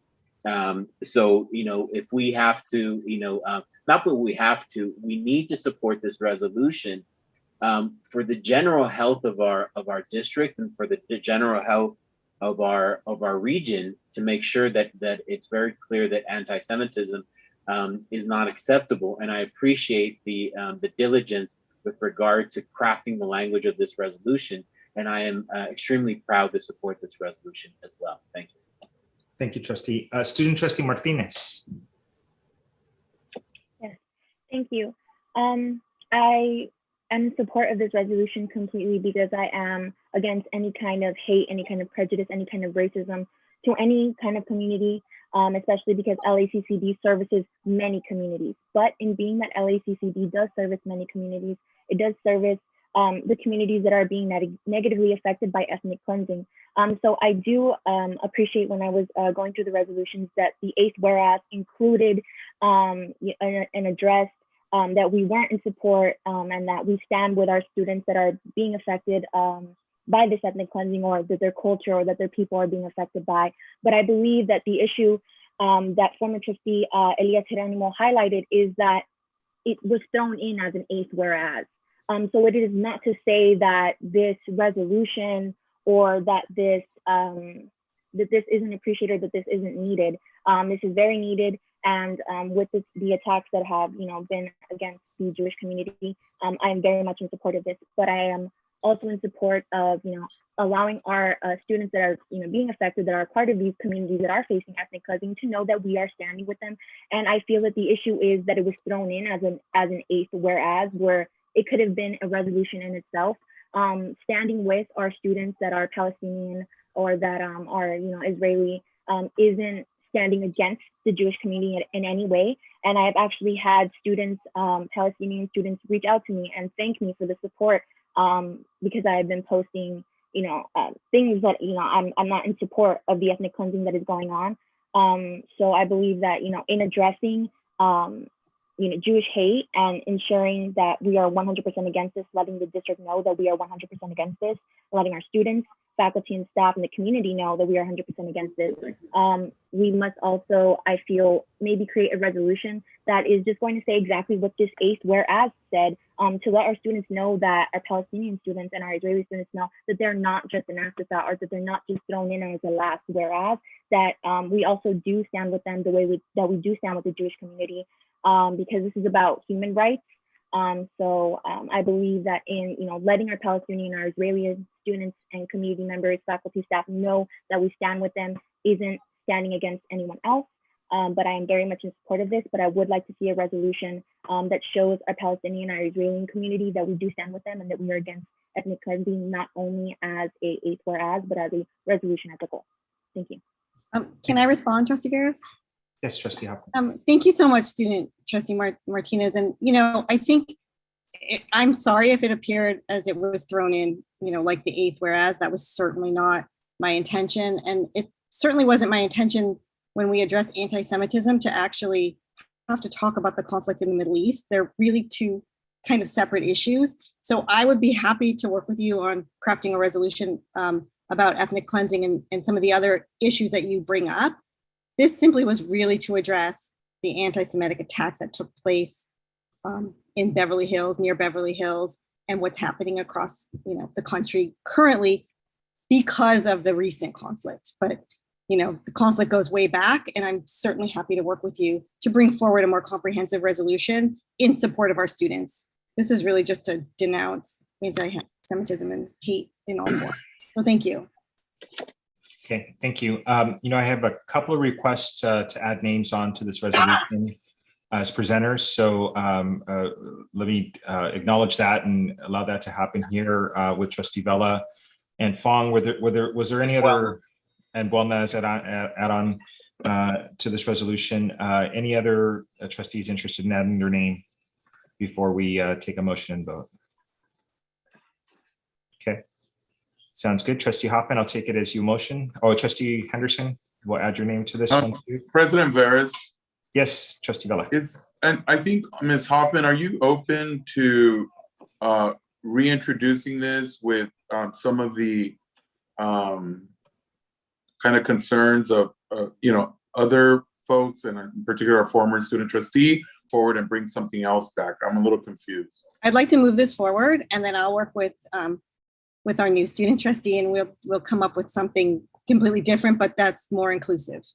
If that's okay with everyone, I feel really strongly that we should move this forward today. I've had other students ask. I agree. Student trustee, is that okay with you? We're good. We'll have Trustee Hoffman, and I see your name, your hand up, student trustee. Did you want to respond? Yes, I just want to say I believe that we should move forward. I completely understand where Trustee Hoffman is coming from. So yes, please move forward with this, and Trustee Hoffman and I will work on another resolution to address what I just brought up for the next meeting. Thank you. Wonderful. Okay, so we'll take it as a motion by Trustee Hoffman. Is there a second? Second. Seconded by Trustee Buelna. Roll call vote, please. Student trustee Zedvitrios Martinez. Aye. Trustee Buelna. Yes. Trustee Fong. Yes. Trustee Henderson. Yes. Trustee Hoffman. Yes. Trustee Moreno.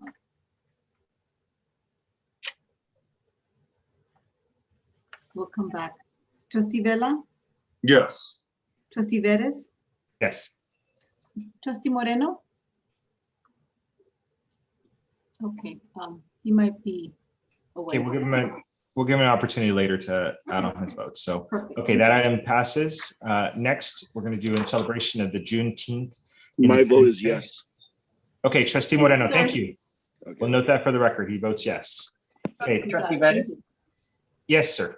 Very quickly, do you want to give Trustee Moreno, he may not have been heard with regard to his name, just to make sure that there's an opportunity to be unanimous?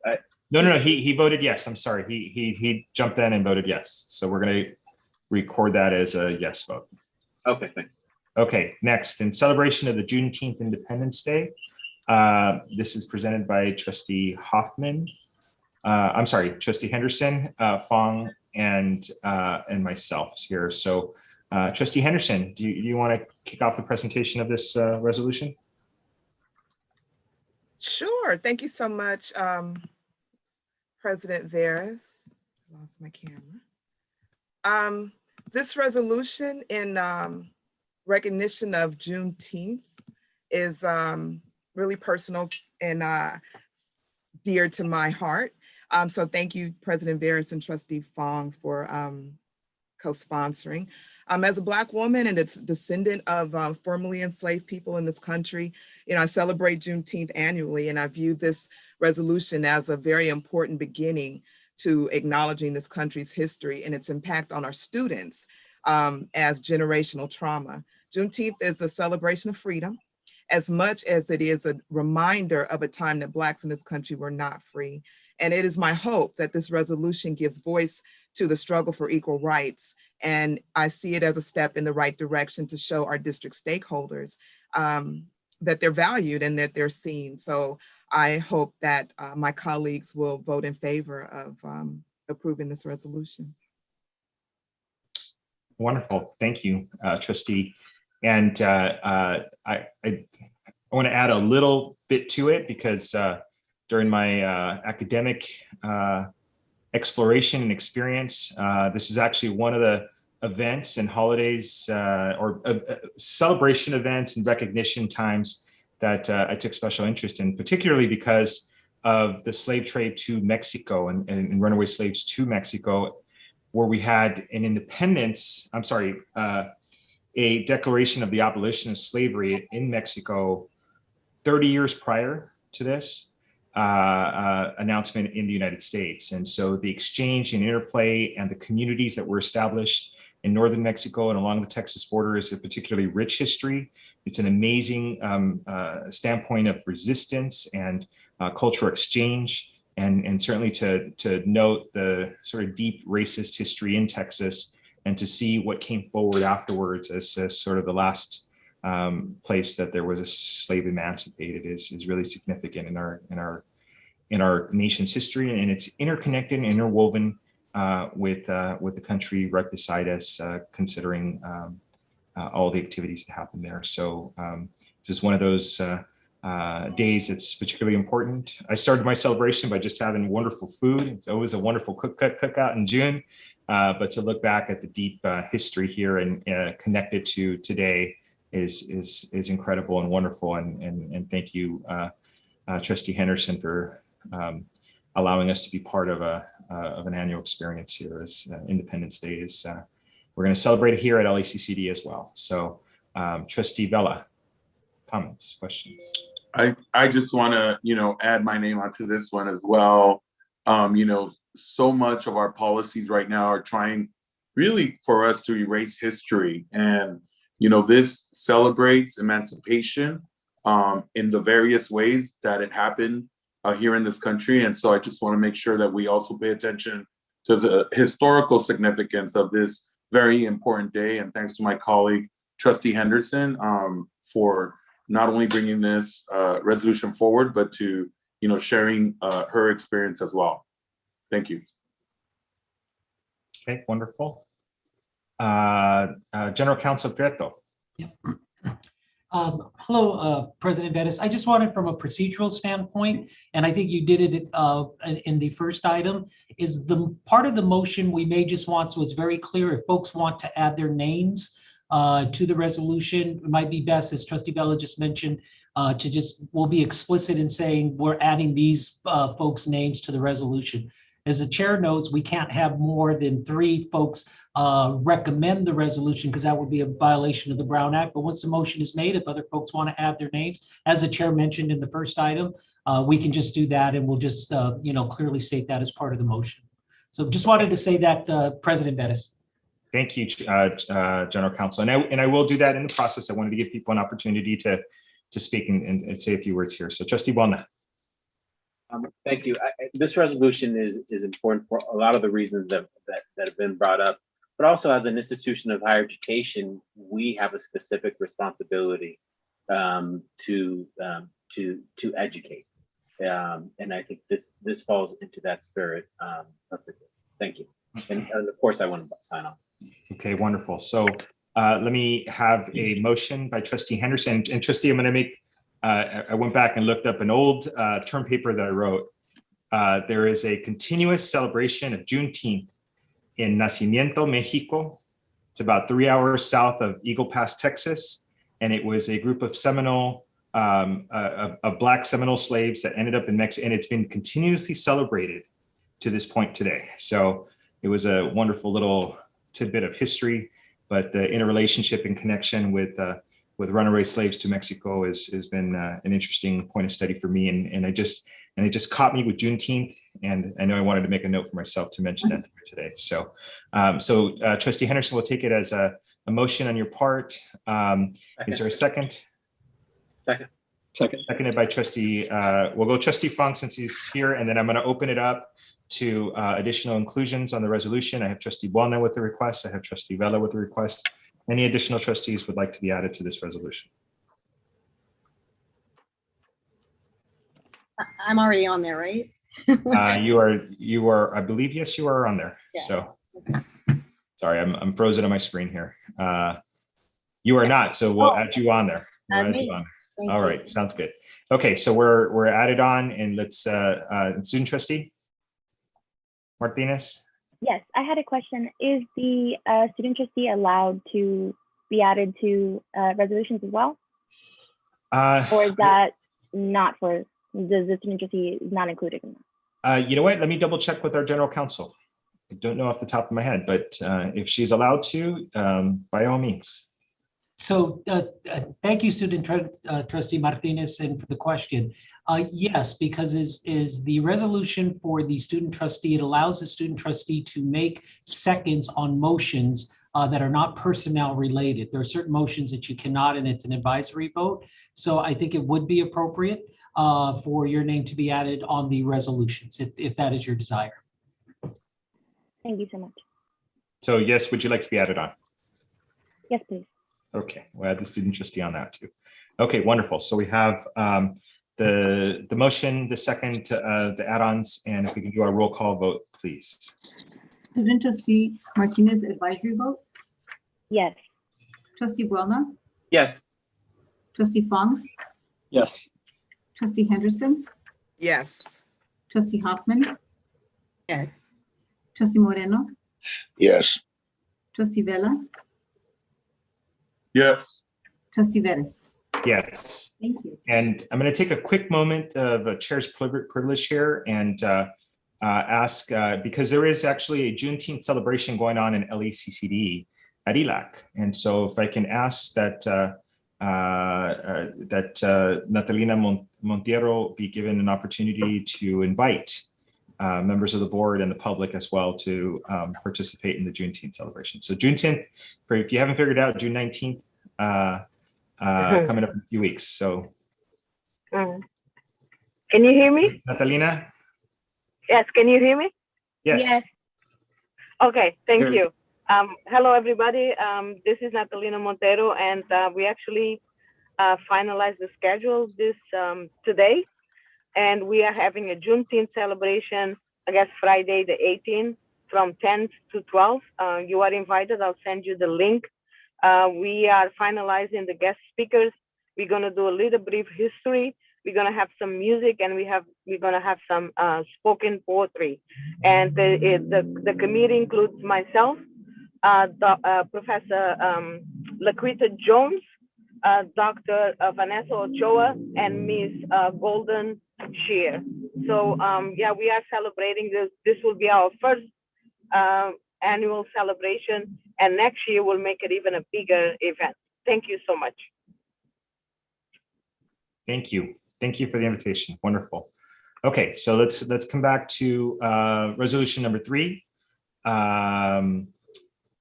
Lesbian, gay, bisexual, transgender, queer, intersex, and/or asexual Pride Month. And if I can ask Trustee Vela, if you could present this resolution for us. Thank you, President Vettis. As you all have witnessed, this month of June is Pride Month for the LGBTQIA plus community. I want to thank all of you. President Vettis, we'll give you an excuse today for your background, not to have the rainbow colors, but I know you have several of them on your computer because we've been providing everyone with these. But I do want to, bring us back to, what we're talking about today with all of these various resolutions. And LGBT Pride Month, from a perspective of a brown gay man, is not necessarily about whether or not we all know that this country has had its, flaws in the way it governs. But Pride Month is really from a discussion of where our community was and continues to be suppressed through various modes of governance and even legislation. And so, there's a lot of great LGBT champions that, for example, say, we will all be free until, our government stops legislating against a certain group. And so I want us to take us to that place because our students have been at that forefront. Our faculty, they talk about those issues every day, whether it's in courses now where we're introducing LGBT studies in various other disciplines. And I love the fact that our community college district is going into this intersectionality component. I'm so happy to hear about ethnic studies because it's also going to be another important component. So I really want us to kind of come together like, the colors in the rainbow flag. I want to acknowledge, the fact that the LGBT Affairs Committee for the district put together, and decided that, the flag that you see in many of our backgrounds is inclusive of, Black, brown, trans community members. And so I just want us to kind of come back to that. Really want to thank all of you on the Board of Trustees, our administration, our college presidents, our faculty, our staff, our students have been fantastic as we celebrate Pride Month. And obviously, Stonewall was just one of the many times where the LGBTQ community got tired of being oppressed and sometimes even killed in streets, but not only by people who hated LGBT people, but also by police officers, by government. We were killed just as much, especially Black trans women. And so this is about taking all of that, celebrating it, and also having a good time. There is that big component. There's Pride celebrations going on everywhere. So I do encourage you to, look up your local Pride celebration, because it's also about that. Thank you all so much. And I'd implore a vote for this motion to pass this resolution. Wonderful. Student trustee, comments? Yes, thank you.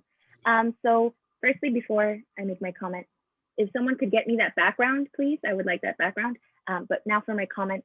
Trustee Vela, I think this is so beautiful. I am 100% in support of this. I have many friends that are not only a part of the LGBTQ plus community, but are a part of, other marginalized communities, the Black community, the brown community. And I believe that, this is something that really shows our students that we care about them, that we're here for them, that we love them, that we support them, that love is love. And I think it was really great that you brought up the Stonewall riot, which it really was a riot. And it was, the community taking a stand against prejudice against them. So I think that this is really beautiful, and it's really going to make our students feel that the district and that their trustees really do care about them and, support their way of life and who they love. Thank you, student trustee. Any other comments? Okay, seeing none, I'm going to take a motion by trustee Vela, and can I have a second? Second. Seconded by trustee Fong. And if I can ask for a roll call vote, please. Student trustee Martinez advisory vote? Yes. Trustee Buelna? Yes. Trustee Fong? Yes. Trustee Henderson? Yes. Trustee Hoffman? Yes. Trustee Moreno? Yes. Trustee Vela? Yes. Trustee Veras? Thank you. Yes. Sorry, that was my delay here. Okay, and then our fourth resolution here, and this is a resolution reaffirming the support for LACCD's framework for racial equity and social justice, and a vision for student success, diversity, equity, and inclusion. So as a matter of background, and I'll let trustee Hoffman sort of take it from here, since she's our most active trustee at the statewide level. Colleagues, last year we were very aggressive with moving forward a framework for racial equity and social justice. We've identified that in our board goals as an important priority for us, and we certainly have measurable steps that we're holding the Chancellor and administration accountable to. The California Community College Chancellor's Office was given a copy of this, and the League of California Community Colleges also have endeavored to make this be a priority effort for all of the colleges across the state of California. And so with this resolution, we not only affirm the wonderful work we did last year under Trustee Hoffman's leadership, we also get a chance to stand in solidarity with our colleagues up and down the state of California. So with that brief introduction, because I know I didn't want to make it seem like we're not making the effort, we're not focused. We have a plan, we have a project, we have board goals, but this is a solidarity and stand side by side with efforts here too. So with that, Trustee Hoffman, if you can jump in and continue on this resolution before we take our vote here. Thank you, President Veras. I'll make a couple of comments, and then I'm going to loop in my colleagues, Trustee Henderson and Trustee Fong. There has been, over the last year and a half, pre-pandemic even, a diversity, equity, and inclusion task force at the state level made up of trustees and college presidents and chancellors. And they really put a lot of effort into crafting a resolution on diversity, equity, and inclusion that we can adopt statewide. And there's been a big push to get every community college district to adopt this resolution. And knowing that some districts like LACCD kind of came out really early and affirmed our commitment to diversity, equity, and inclusion. And we've taken some pretty bold steps in that direction. So not all districts have. And so this is to get everybody on the same page and to make that same commitment. It aligns really nicely with the Chancellor's Office statewide vision for success goals. And I know that Trustee Henderson had a few things that she wanted to add to make sure that we're covering the issues around intersectionality. And so I'm going to have Trustee Henderson say a few words, and then Trustee Fong, if you'd like to say a few words. We've been on many town halls. We've been meeting, I think it's monthly, in small breakout sessions to give input. And so this was pretty much the final product. And I know that we added a few things to make it our own and to make it unique, but what we didn't do was take anything out from the original work of the statewide committee. So Trustee Henderson. Thank you, Trustee Hoffman. I just wanted to, just in terms of acknowledging the intersectionality of our students and our faculty and staff across the district, this resolution is very important because we've had several resolutions for individual identity groups, and I believe that this particular resolution ties all of those together, the intentions of all of those resolutions together, and it takes us again a step closer to truly being diverse and inclusive and being equity minded in this district, and making sure that we are intentional about making sure that all of our stakeholders feel valued and appreciated. So again, I thank my co-sponsors on this particular resolution, and for you, President Veras, and the work that you are doing to further our mission towards DEI. Thank you.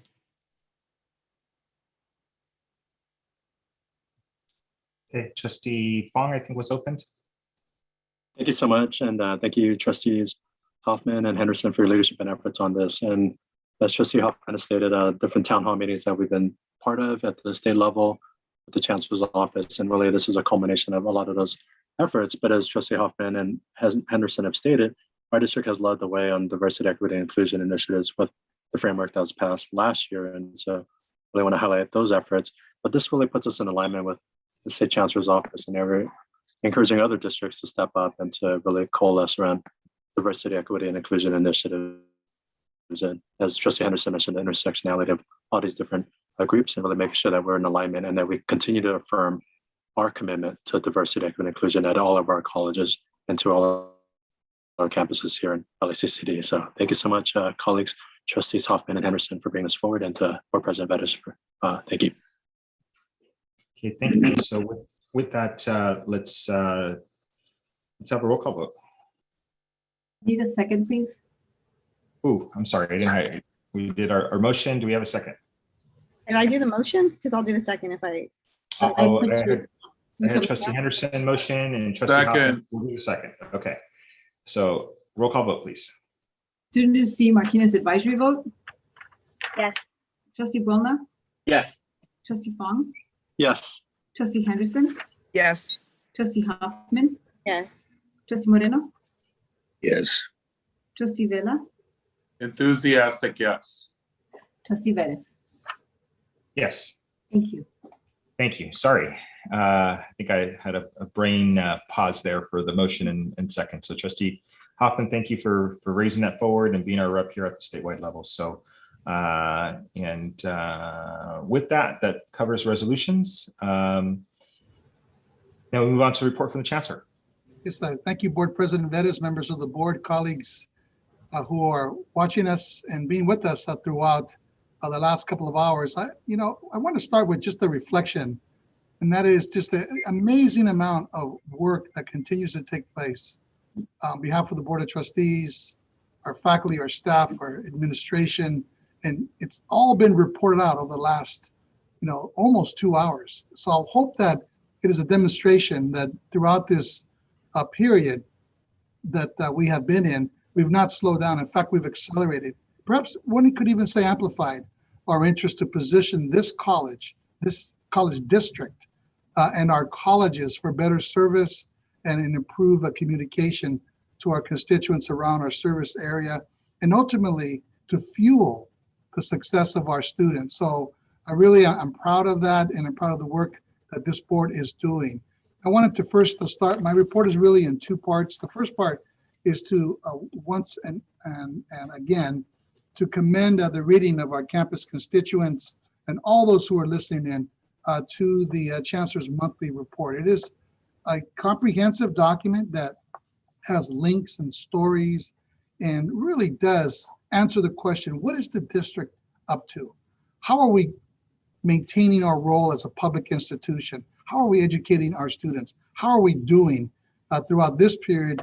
And this monthly report is always published. It's published now, so I'd commend your reading to it, where we go over, of course, graduation celebrations, our district status as it relates to COVID-19 and the public health emergency that we're still navigating through, updates on enrollments and our efforts for marketing and recruiting, retaining, and supporting the success of our students, our foundation update from the district and other colleges, as well as any special notes.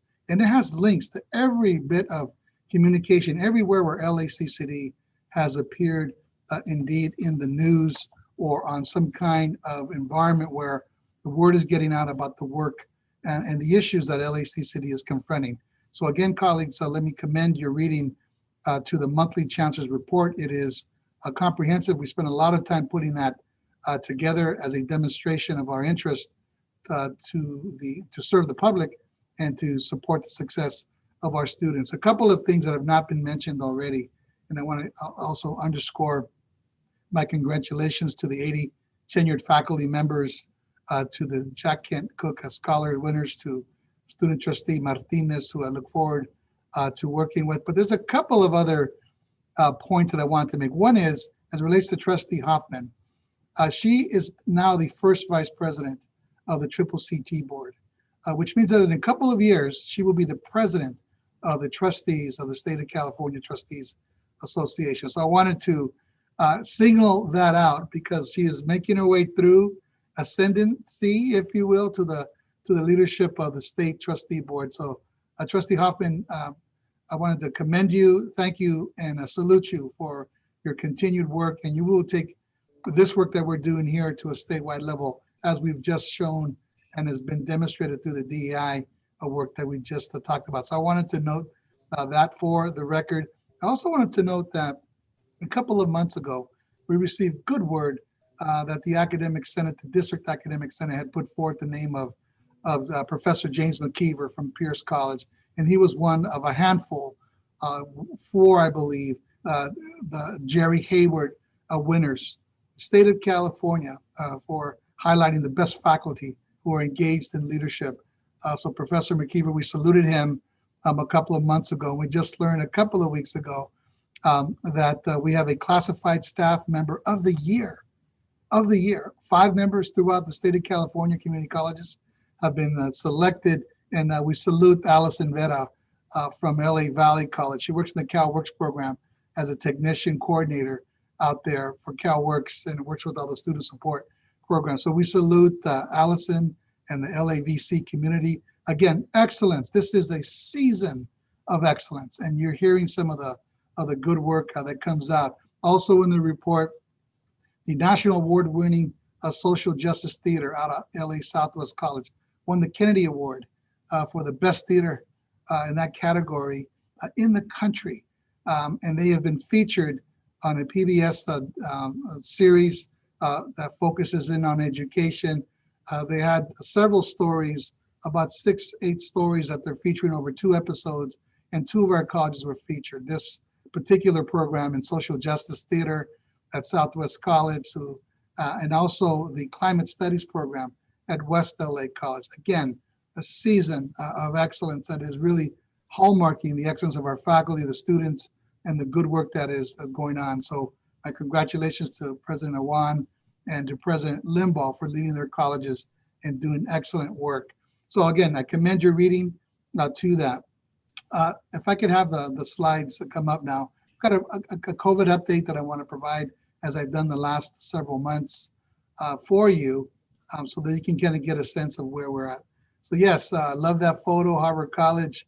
'Tis the season of celebrations. Mr. Vettis in his introductory remarks talked about the 30,000 plus students who will be walking across the virtual stages on June the 8th.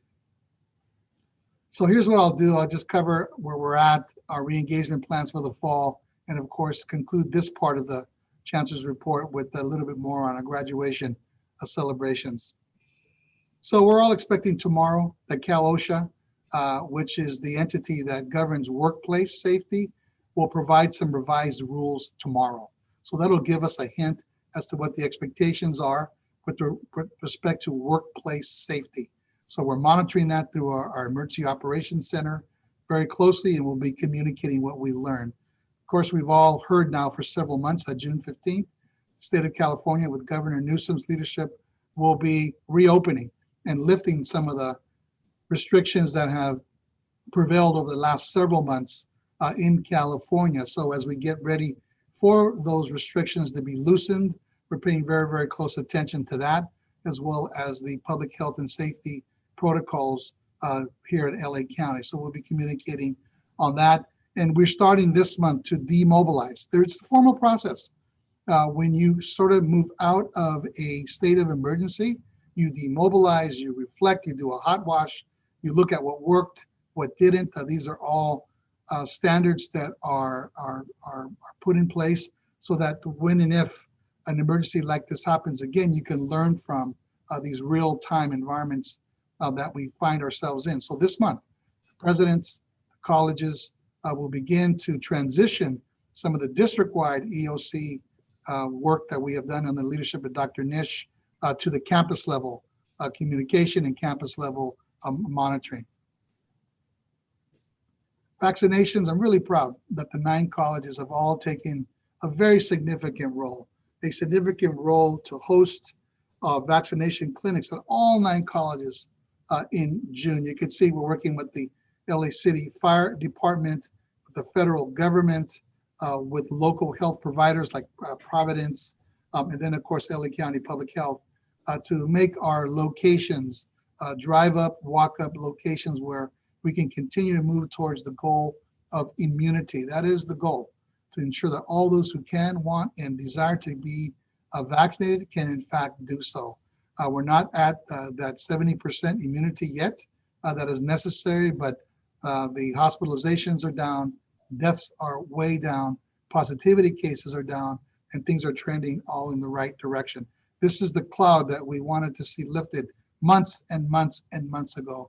And we find ourselves at the precipice of that environment where it is indeed health and safe and safely we can return efficiently and indeed safely. And we would do so methodically and deliberately.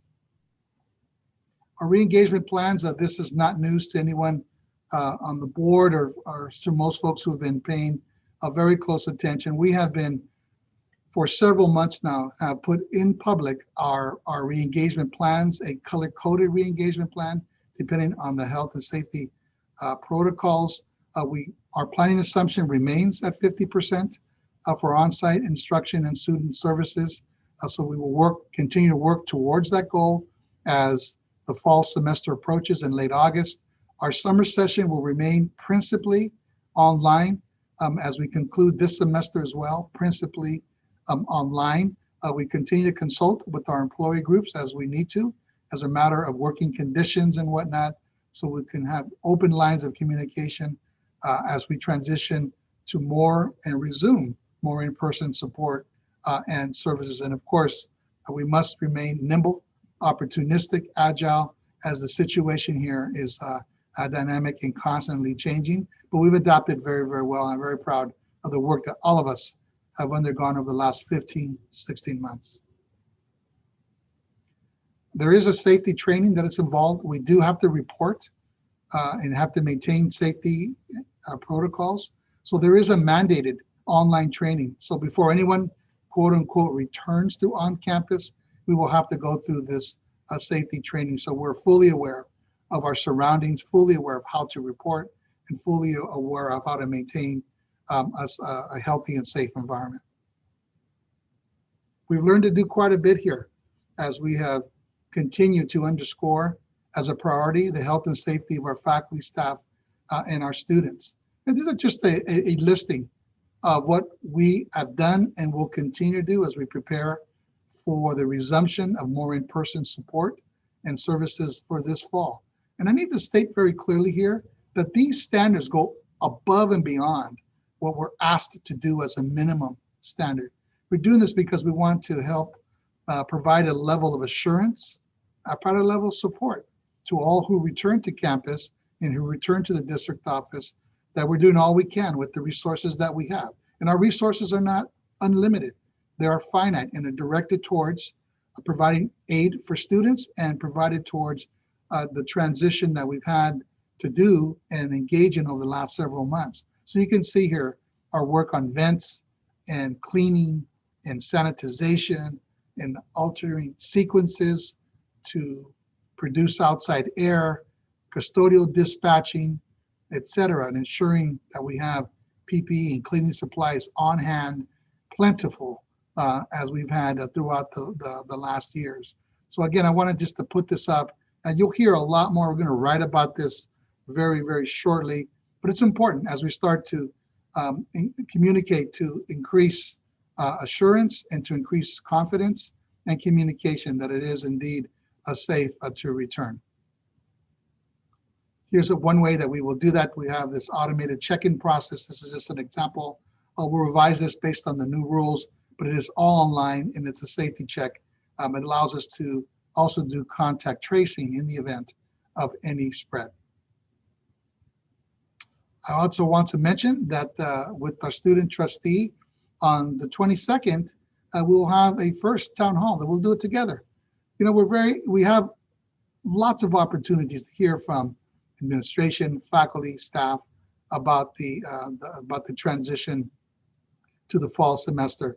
But it's also equally as important that not only do we take surveys, but we also listen to the voices of students, get a sense of where they're at, how they're adjusting, coping, transitioning, and preparing for the fall semester, so that we can hear intently and begin to respond to their needs very specifically. So details forthcoming on the Zoom, but I just wanted to introduce this topic and this date and time. Of course, Mr. Vettis mentioned the celebrations. This is wonderful.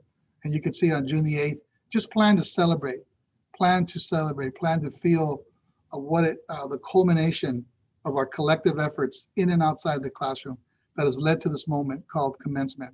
You know, 42% of our students, colleagues, are first generation college graduates, college students enrolling. And we always need to keep in mind that for so many of our students, this is the first chance to go to college, for some a second chance after some time away. But we sometimes don't know or don't recall or don't always recognize, but I want us to remember that for many of our students, this is the only chance to go to college. So that bears on us a special responsibility and a special opportunity to have intergenerational impact, to move families and students out of intergenerational poverty, to move families and students out of intergenerational incarceration, to move families and students out of the kinds of ills and woes that have plagued our communities for way, way too long. Education is the emancipator. And speaking about that theme, education is the greatest determinant of social and economic mobility, and it's our responsibility to ensure that we have high quality, affordable, and accessible education to all in our service area. Isn't this a great shot? Congratulations, this is from Harvard College. What a great shot. This cat, he's happy as we are happy. We celebrate with him and his family and understand that there's a lot behind that serape. There's a lot behind the kente cloth when our students graduate. There's a lot behind the LGBTQ stole. There's a lot behind. Each student is a narrative. Each student is a success story. Each student overcomes barriers to get to this moment. And we celebrate each one of them and recognize that their journey, their narrative is indeed important. So that concludes, I believe, my report of that. I'd like to move now into the special recognitions, move very just directly into that. And if I can have, as the board is aware, you approved a special supplemental retirement program, the SERP, for our faculty, our staff, our administrators. And I simply wanted to stroll through the names. It's important that we don't lose the occasion to show the names of these individuals who are retiring from our 9 colleges and our district office. Their collective service and impact to the student is immeasurable. The number of years that they have put in. So we want to celebrate them as they move through here. There's a total, colleagues, a total of 349 persons that are listed. Some left last December 31st. The vast majority of them are leaving this June. Within 30 days, they will be concluding their service, their leadership, their ethos, their will, their dedication to the Los Angeles Community College District. And there'll be a smaller number that will be leaving us December 31st of this year. But within this group of 349, there are 5 academic administrators, 4 academic deans. There are 138 faculty that are taking this special program, incentive program. There are 25 classified managers, and the top number is 173 classified staff, professional staff that are leaving us, and 4 classified confidentials that are indeed took advantage of this early retirement incentive. So 349. And on behalf of the Board of Trustees, I simply want to demonstrate that you are not just a name, you are an individual, you are colleagues that have contributed unselfishly to the fulfillment of our academic mission, one that I just spoke of. So we salute you, we thank you, we recognize you. We know that for some of you, we were just talking about the 10-year celebration a few moments ago, those 80 individuals that have done their first full-time 4 years here at LACCD. But we know that for some of you, you've dedicated your entire academic and professional careers to LACCD. And we want to take this time to thank you for your dedicated service. You know, the institutional memory cannot be replaced. It's impacted. There's no way to replace you. We are going to backfill a great number of these individual positions as we move forward in our organization. But your collective impact, your institutional memory that you bring to the organization will not be lost. There's a void that cannot be filled.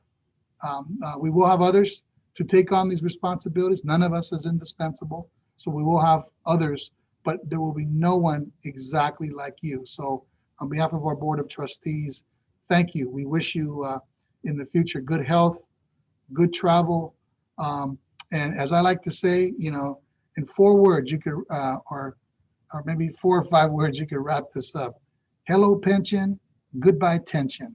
That's what I'll say to each one of you. Thank you for your service to LACCD.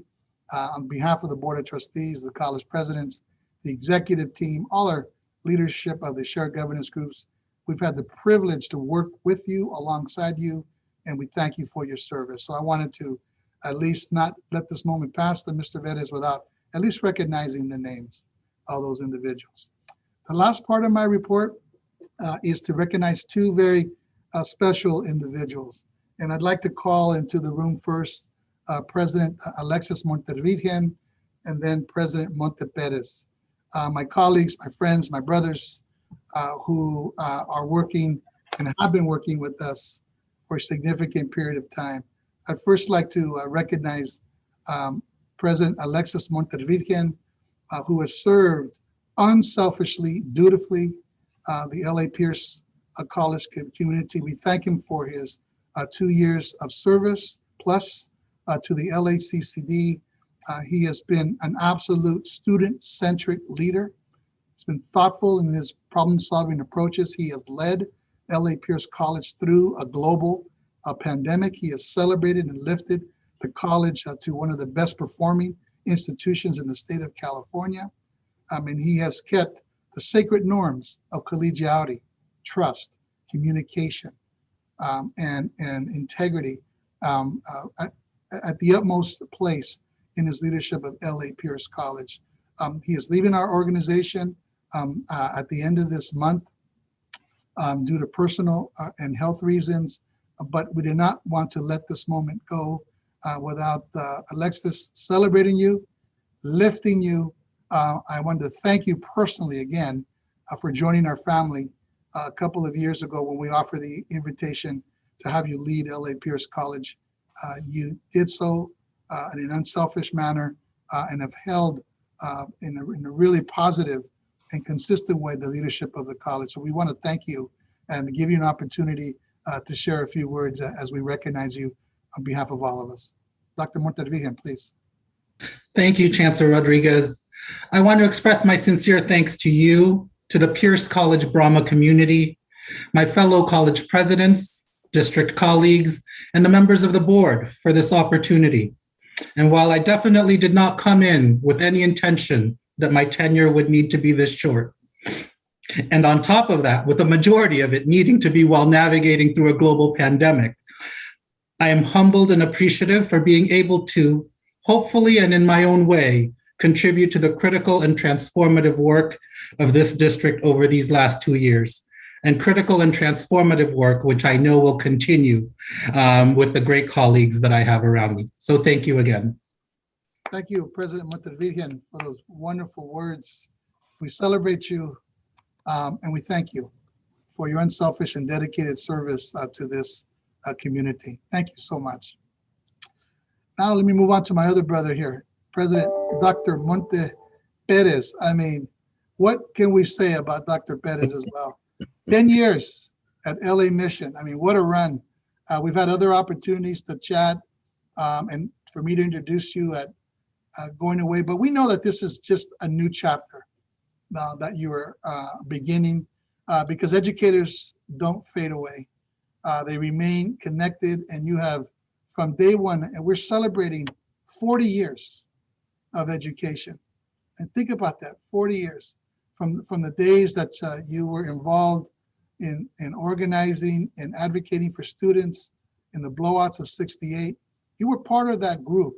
You're part of that generation that demanded better schools, demanded more relevant curriculum, demanded teachers that reflected the diversity of our students, and demanded a better education and outcomes for students who were poor. And you know what? You still do. You still do. You still do. And for that, you know, through the various places that you have been, and you've been all around the country at four-year universities, at private universities like Stanford, you've been in national organizations like the College Board, and you will continue your leadership and service to the Hispanic Association of Colleges and Universities, HACU, and you're as a member of the board of LACO, the LA County Office of Education.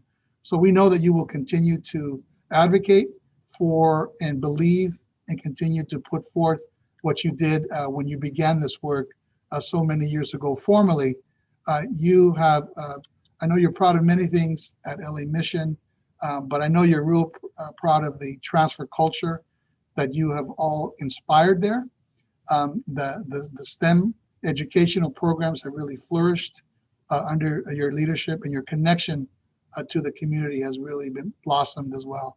So on behalf of the Board of Trustees, President Perez, we salute you today at this board meeting, your last board meeting here as a president of LA Mission College. But we know we don't say goodbye to you or to President Montervigen as educators. You will always be part of the LACCD family, and we look forward to what both of you have in store in the chapters ahead.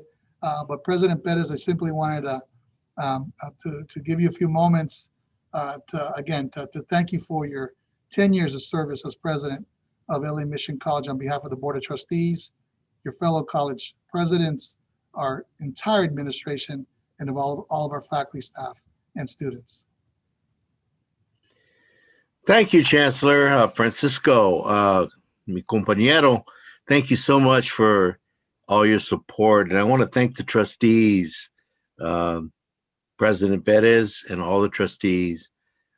Just hearing the resolutions tonight just makes my heart so warm, because we've come a long way. We're doing a lot of good work, and especially with diversity, inclusiveness, and all of that is necessary, important work that we do. I wanted to also thank my fellow presidents. They are a great group of individuals that support each other. You know, I've been in education since I was a student activist. Carioma, Martinez, you should know, when I was your age, I fought for change in so many ways. And, you know, EOP was not in existence when I was a student. Now it is.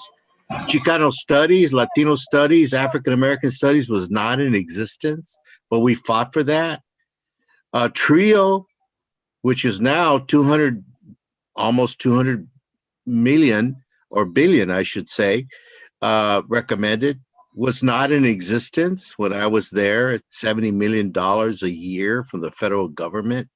We fought for those because we knew, as Chancellor Rodriguez said, education is emancipation. It is the key to the future of our communities. And I believed in that since I was 18, 20 years old. So I want to say thank you. And I also want to say thank you to Mission. It's a great campus, beautiful campus. And Dr. Armida Ornelas and I have been talking, and she's just enthused about coming and continuing the good work that has been established there. And I want to thank Trustee Moreno for his good work there at Mission. You set the stage for me and Dr. Valles to really build that institution. So thank you, Ernie. You're the greatest.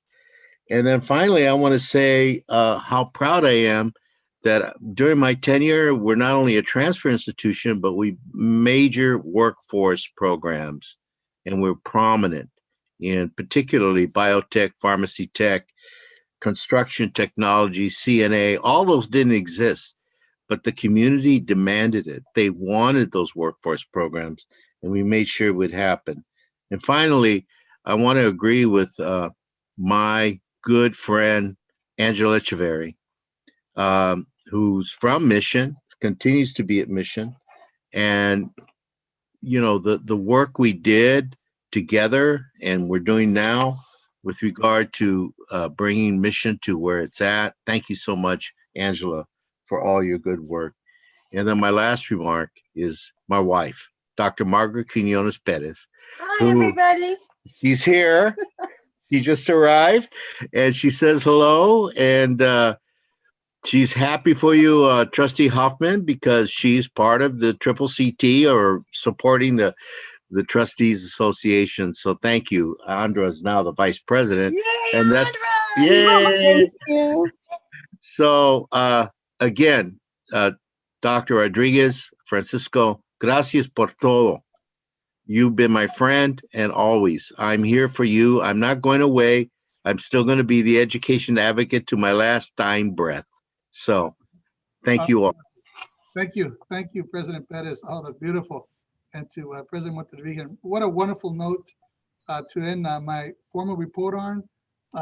Board President Perez, I covered a lot of ground, a lot of different subjects, but I thought that we would end with these wonderful dedication and tribute to our two colleagues here. But I'm certainly happy to answer any questions that you might have any part of the report. So thank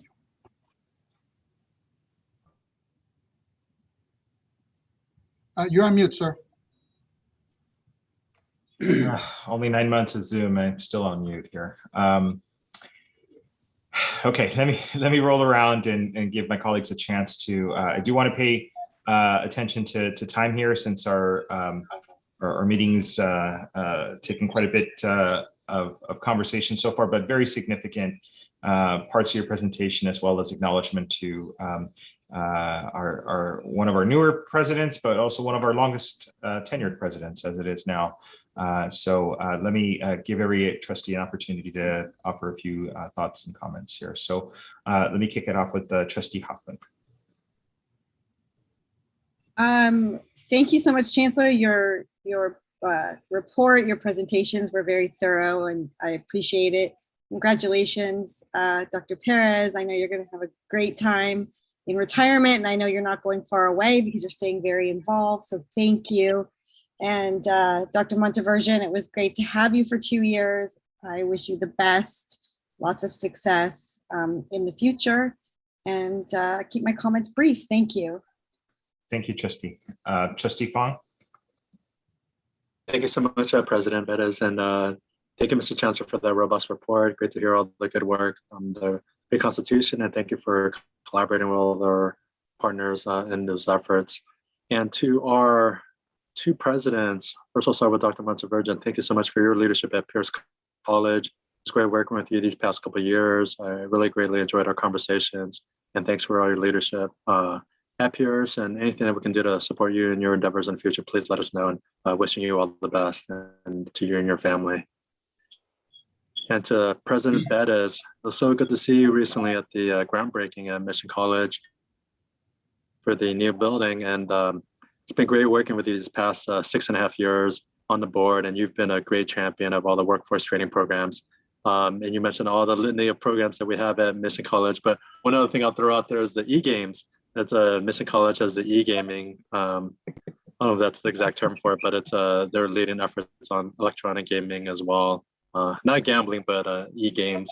But thank you, President Bettis, for all your leadership and efforts in building our workforce training programs, and for all your steadfast leadership in the Valley. You built up so many community connections with so many prominent leaders out in the Northeast Valley, and you really put those partnerships together. So thank you so much, and kudos to you on your retirement. And we know that you'll still always be around. Anything that we can be supportive of, please let us know going forward. So congratulations to our great presidents, and thank you so much again, Mr. Chancellor, for that robust report. Thank you. Thank you, Trustee Fong. Trustee Vela. I just want to thank, first of all, our Chancellor for reporting out so many wonderful things that are happening in the district that, we don't always have the time to talk about. And I really do believe that it's important to acknowledge, the hard work of these college presidents, in particular when it came to the pandemic and just moving things along. And, President Montevirgen, you did that. You were able to, work with, one of the largest campuses that we have, and you were able to, get us all remote and remote learning. And also, Monte, I mean, what can I say? You have done it all. And I don't think this is the last we're probably going to hear of you or see of you probably. But thank you. Thank you so much for all of your dedication. Mission is such an important part of our system, and you've done a wonderful job, honestly. So congrats, and hopefully you have some fun in your retirement. Thank you, Trustee Vela. Next, Trustee Henderson. Thank you, President Veras. I just want to say thank you, Mr. Chancellor, for your very thorough report. And also congratulations on your retirement, Presidents Perez and Montevirgen. As a new trustee, I did not get the opportunity to get to know either of you, my loss. But I just want to congratulate you on work well done and your service to this district, and wish you the best in retirement, Dr. Perez, and Dr. Montevirgen on your next endeavor. Wish you best wishes, and thank you so much for leaving big shoes for the district to fill in your absence. Thank you, Trustee Bona. Thank you, President Montevirgen. Good luck in terms of your next endeavors. I think Pierce was lucky to have you during that transition, and generations are appreciative of you for that. President Bettis, I know Mission College was created, really at the behest and fighting of specifically the local, Mexican American community there in Northeast San Fernando community. Started off in downtown San Fernando, which is, named after the mission right there in San Fernando. And the reality was, I've heard several times that it wasn't expected to grow to the level that it's grown. And you've been part of that growth, and that's extremely important, along with our colleague, Ernie Moreno.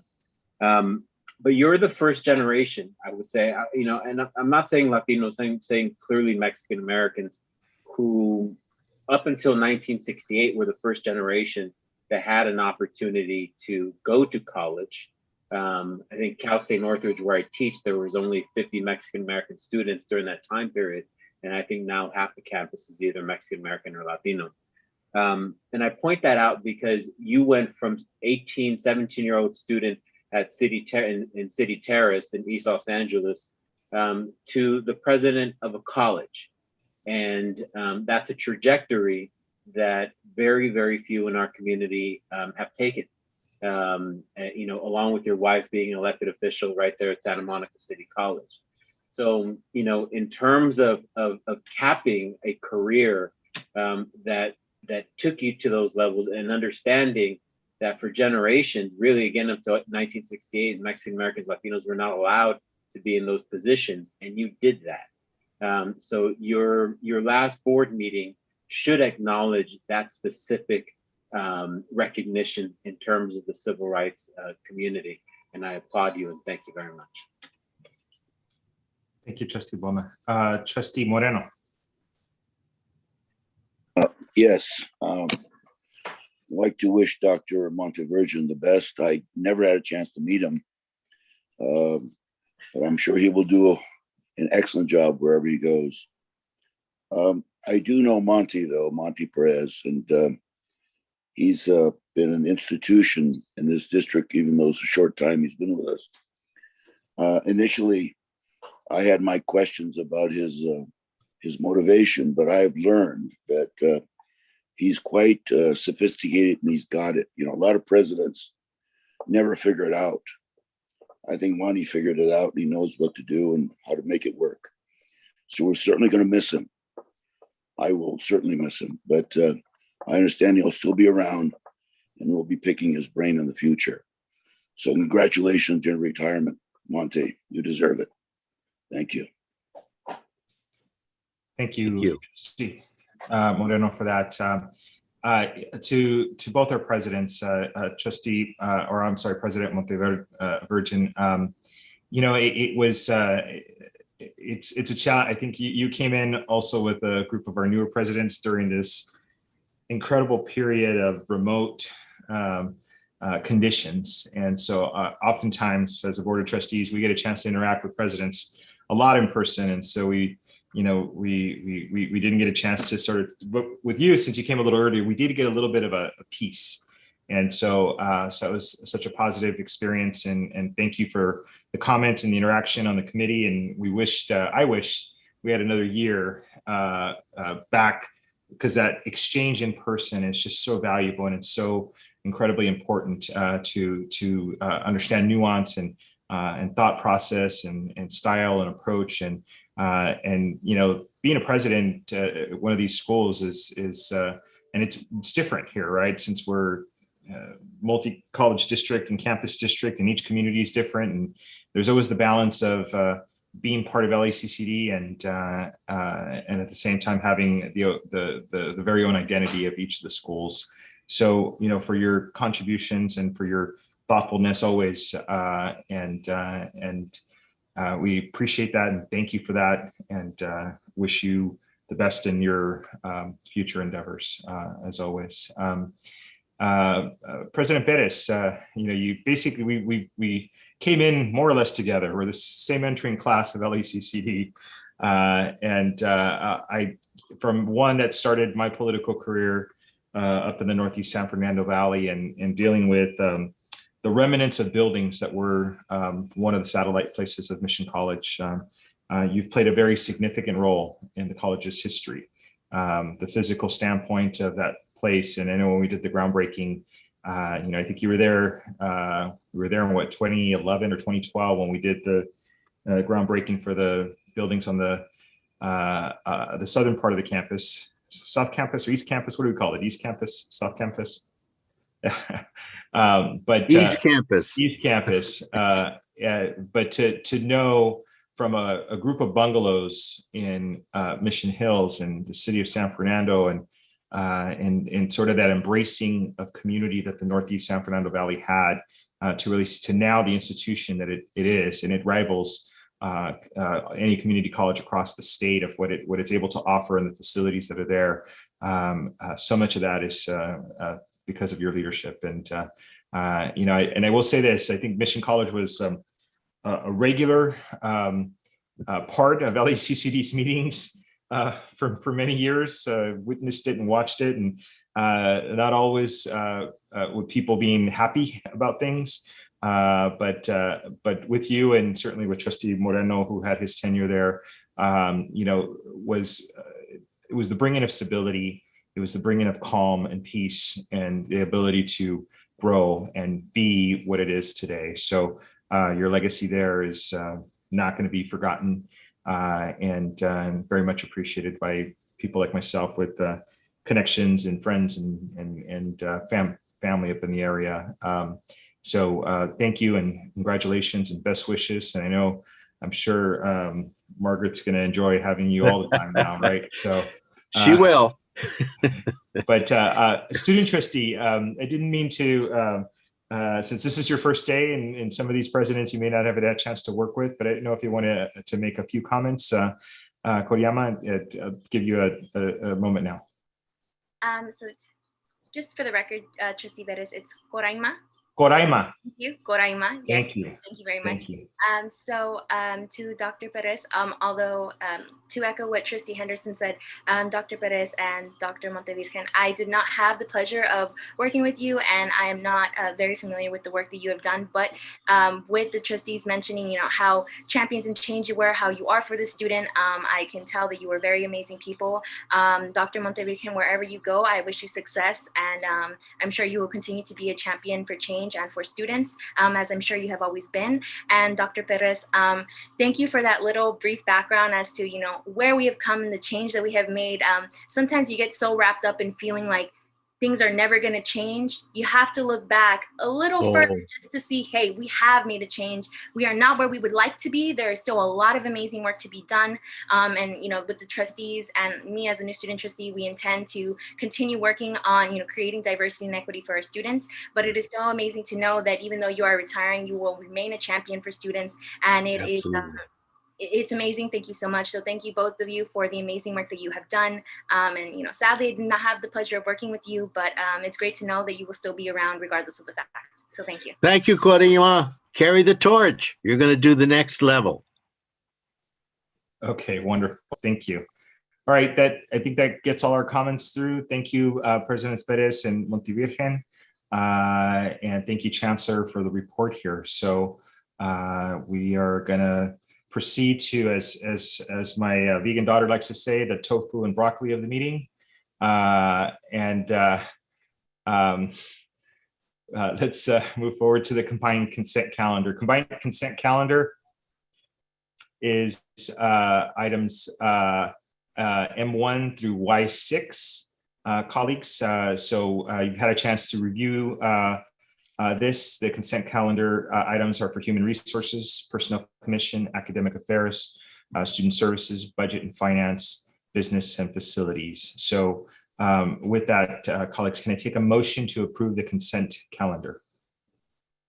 So moved. Moved by Buelna. Second. And a second by Vela.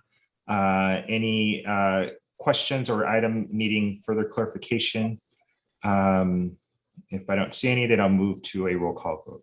President Veras, can I pull something off just so I can make a comment? Were you planning to vote in the affirmative? I can let you make a comment after the vote too. Sure, I'm planning on voting in the affirmative, so I'll make the comment after. Sounds good. Any other requests or comments? Okay, if not, Lupe, can we proceed with a roll call vote? And then afterwards, Trustee Hoffman, if you can make your comment. Student Trustee Martinez advisory vote? Yes. Trustee Buelna? Yes. Trustee Fong? Yes. Trustee Henderson? Yes. Trustee Hoffman? Yes. Trustee Moreno? Yes. Trustee Vela? Yes. Trustee Veras? Yes. Trustee Hoffman? Thank you, President Veras. And since this is such an upbeat part of the meeting, and we've had quite the love fest, which I really am enjoying because it's really nice and refreshing to give people accolades and see people go on to do great things. I just wanted to call attention to the fact that N1, the classification study for the administrative assistant to the Board of Trustees being elevated to the executive assistant to the Board of Trustees is really important. And I want to acknowledge the good hard work of Lupe Orozco. I know you don't like to be called out, Lupe, but many people don't realize that Lupe jumped in when Carol retired nearly 3 years ago, maybe even longer, and has been doing the hard work. And this is a very well-deserved reclassification. And I know the whole board stands behind you, and we could not do our jobs. We would not be here in this virtual environment or at any board meeting for that matter. We wouldn't have the information. We would miss meetings. We really owe you a lot, and we're very grateful to have you. So I just wanted to bring that to everyone's attention, and you're an invaluable asset to this Board of Trustees, and congratulations on the promotion. Oh, Trustee Hoffman, thank you so much. Thank you so much, board. I love working at the LACCD and especially for the board members. Thank you, appreciate it. Thank you. Thank you for noting that, Trustee Hoffman. It's well-deserved, a long time in coming, and I'm sure all of us feel the exact same way. We would be lost without you, Lupe. So thank you very much. Thank you, Trustee Veras. We'd be lost and hungry without you, right? So, okay, colleagues, then we'll move on to item Z. Let's see. Item Z1 to Z7. These are business items on the calendar. Colleagues, is there any additional items that require additional information? If you can please state the number on the agenda where we may find it.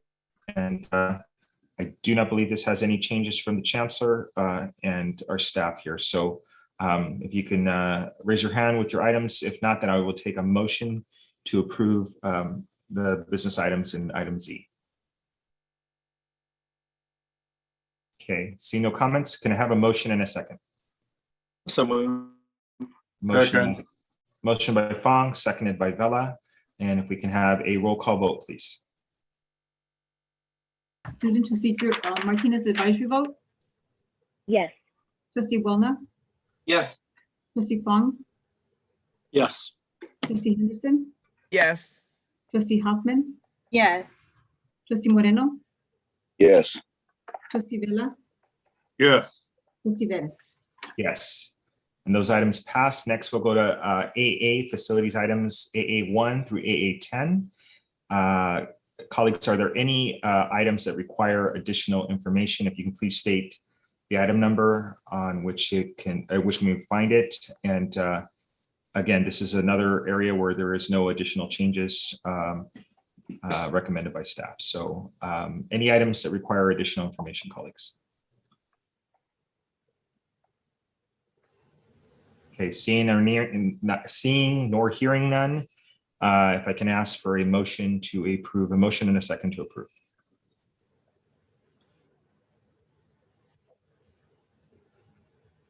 So moved. Oh, Trustee, we'll take it as Trustee Vela motion. Trustee Fong is the second, and a roll call vote, please. Trustee Martinez advisory vote? Yes. Trustee Buona? Yes. Trustee Fong? Yes. Trustee Henderson? Yes. Trustee Hoffman? Yes.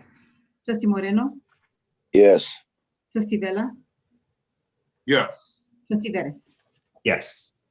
Thank you. Now we're moving on to items BB, recommendations from the Chancellor. General Counsel, do you have a comment? I did, Chair Veras. I'm apologize. We do need to, I'm going to ask if there can be a motion. This is related to items M3 and M4. We actually do need to read something into the record. If the chair would not mind, if we can, this is on the consent calendar for human resources. Okay, let me do this. I apologize. I went through they highlighted for me on the script and I sped past through that quickly. So my apologies. Trustees, if we could consider those items provisionally approved, let me read into the record, and then we'll acknowledge that in General Counsel if I'll ask if there's any objections for being able to acknowledge those items. That's absolutely acceptable. If we read it into the record and make sure there are no objections, and I think we'll be fine. Okay, thank you. Okay, so with that, let me read for the record, and this is required by statute. Items M3, M4 related to employment action for interim presidents pursuant to the Government Code Section 54953C-3, which is part of the Brown Act, requires that we make an oral summary of proposed actions on the salary schedules, or compensation paid in the form of fringe benefits for all executive positions as defined by subdivision D of the Government Code, Section 3511.1. During the open meeting in which the final actions to be taken, which is this meeting. In our case, we wanted to provide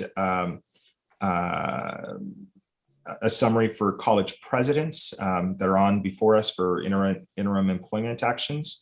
Of course, we're so excited to acknowledge the two outgoing presidents that this is requiring us to read into the record for two incoming interim presidents. So the first is an action for Ms. Araceli Aguiar, interim college president in Los Angeles Los Angeles Pierce College.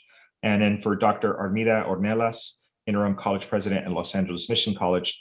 They're both from July 1st, 2021 to June 30th, 2022. In addition, the item authorizes Ms. Aguiar and Dr. Ornelas' salaries will be at step 2 of the college president's salary schedule, which is $18,184.37 per month. A $500 per month car allowance will be applied to the base salary, and they will be entitled to the same health and welfare benefits as are received by other unrepresented classified administrators, including retiree health benefits. So, colleagues, as that's now read into the record, we did motion that if there's no objections, we will deem that as acceptable and read into the record and voted on with that notation in the public. So any objections? Okay, we'll deem that as included and read into the record per the statute. Thank you, General Counsel.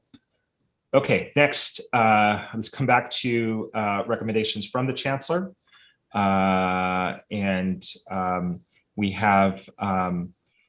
We have 4 in front of us.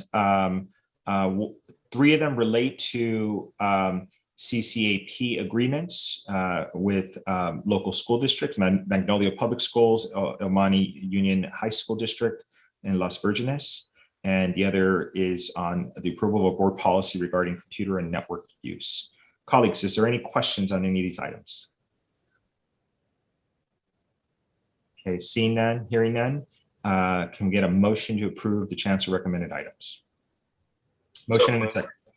Motion by Trustee Fong, seconded by Trustee Vela. You're nodding your head? Yes. Thank you, Trustee. Seconded by Trustee Vela. And if we can have a roll call vote, please. Trustee Martinez, advisory vote? Yes. Trustee Buelna? Yes. Trustee Fong? Yes. Trustee Henderson? Yes. Trustee Hoffman? Yes. Trustee Moreno? Yes. Trustee Vela? Yes. Trustee Perez? Yes, those items passed. Next, it's matters requiring a supermajority board vote. Before us, we have an emergency resolution, energy and infrastructure, utility infrastructure repairs at LA Valley College, project at LA Valley College there. So let me read this into the record because this is an emergency resolution. It does require 6 affirmative votes of the board. We will now move to adopt the resolution making the emergency finding pursuant to the provision of Public Contracting Code sections 22035 and 22050, which permit the issuing of contracts for the making of repairs, alterations, or improvements without using the bid process when such an action is determined to be an emergency necessary to permit the continuance of existing classes and campus operations, or to avoid danger to life or property. Accordingly, we need a motion to ratify a construction contract with Hampton Tedder Electric Company for the energy infrastructure utility infrastructure repairs at LA Valley College project at a cost of $189,733. Colleagues, may I have a motion to approve? Motion and second to approve.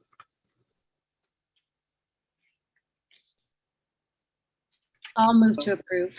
Second. Thank you, Trustee Hoffman, and we'll take that as a motion and a second by Trustee Fong. Any particular questions on this item? The information is presented there and the reasons why are listed. So if there's no hands, let me proceed with a roll call vote here. And again, this is an affirmative 6 votes. Student Trustee Advisory Vote Martinez, Yes. Trustee Guelna, Yes. Trustee Fong, Yes.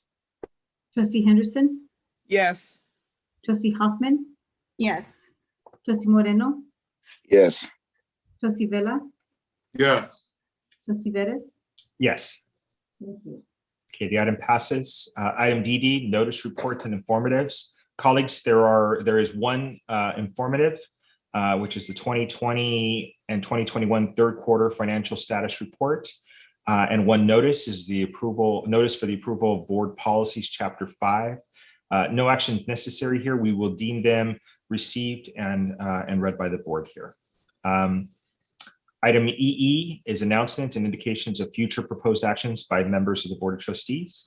Are there any announcements, Trustee Hoffman? See your hand? I do just have a question, and I don't know, somehow maybe I missed it in the agenda. Are we getting a presentation on the tentative budget at this board meeting, or is that going to be at the next board meeting? Because I know we received our tentative budget. Yes. Chancellor, can you clarify for Trustee Hoffman? Yes, well, actually, we did a presentation to the Board of Trustees at our board committee meeting for the budget, and it was approved to move forward to this particular meeting. So this allows us, it was actually on the consent item. That's what I thought. Okay. We did not single out. We'll have a final budget presentation in September for the full board. Okay, and just in the future, just so we can get it, for those of us that don't sit on the budget committee anymore, if we could just get a quick overview. I don't want to put anybody on the spot. I can wait till September for the full budget, but I did see that it was on consent, and I thought maybe we would get a presentation toward the end, but I'm good. I read it. I'm good. So thank you. And Trustee, I'll just note for the right, obviously there's a lot of activity going on in Sacramento right now that's going to have very substantial impacts on what our final budget's going to look like. So considering there is quite a bit of difference between the legislative budget proposed and the May revised that the governor put out. So we'll probably have to have an update, and we'll be into this before you know it. So thank you for that, Chancellor, and for that point raised. It's important. And the tentative, sometimes, like I said, we do quite a bit of dialogue on tentative, and then once we get our final state budget, we got to roll a little bit deeper into what we're actually doing here. So, but thank you for the answer, Chancellor. Any other announcements or proposed future actions? Okay, seeing none, we're going to move to public comment on matters not on the agenda. I did not have any listed on my side. Luper or Crystal, do we have any on your side, or is there anybody in the public that wishes to address the board for items not on the agenda? We had East LA College student, but she's not here. Oh, I believe no, she's here. Her hand's raised. Thank you. You have 2 minutes to address the board, and just a reminder, the Brown Act and the encouragement of focused comments is also applied here from our previous on the agenda item comments here. So you have 2 minutes to address the board. Hi, can you hear me? Yes, loud and clear. Yes, I'd like to just for briefly reference an agenda item. There was something at the start of this meeting regarding a list of recently tenured faculty. And I just wanted to say that as a theater major from ELAC, I'm very disappointed that the Board of Trustees still refuses to promote Professor Rodney Scott to full-time and/or tenured status. He has done everything he can to help the students, the theater majors of ELAC Theater, and I think that the board should consider giving him the honor that he deserves and making him a full-time tenured faculty member at ELAC Theater. Thank you. Okay, thank you.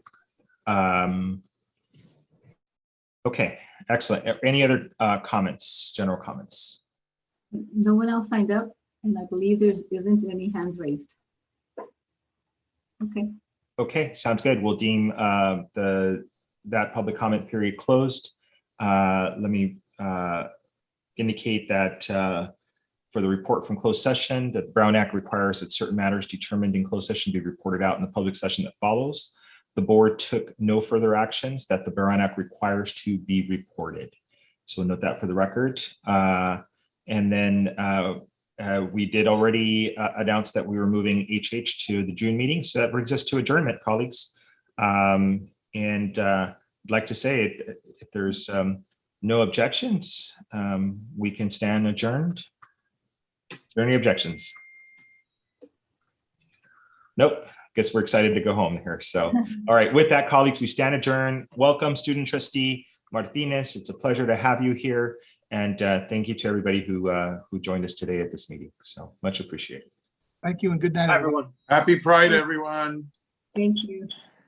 Good night. Bye, everyone.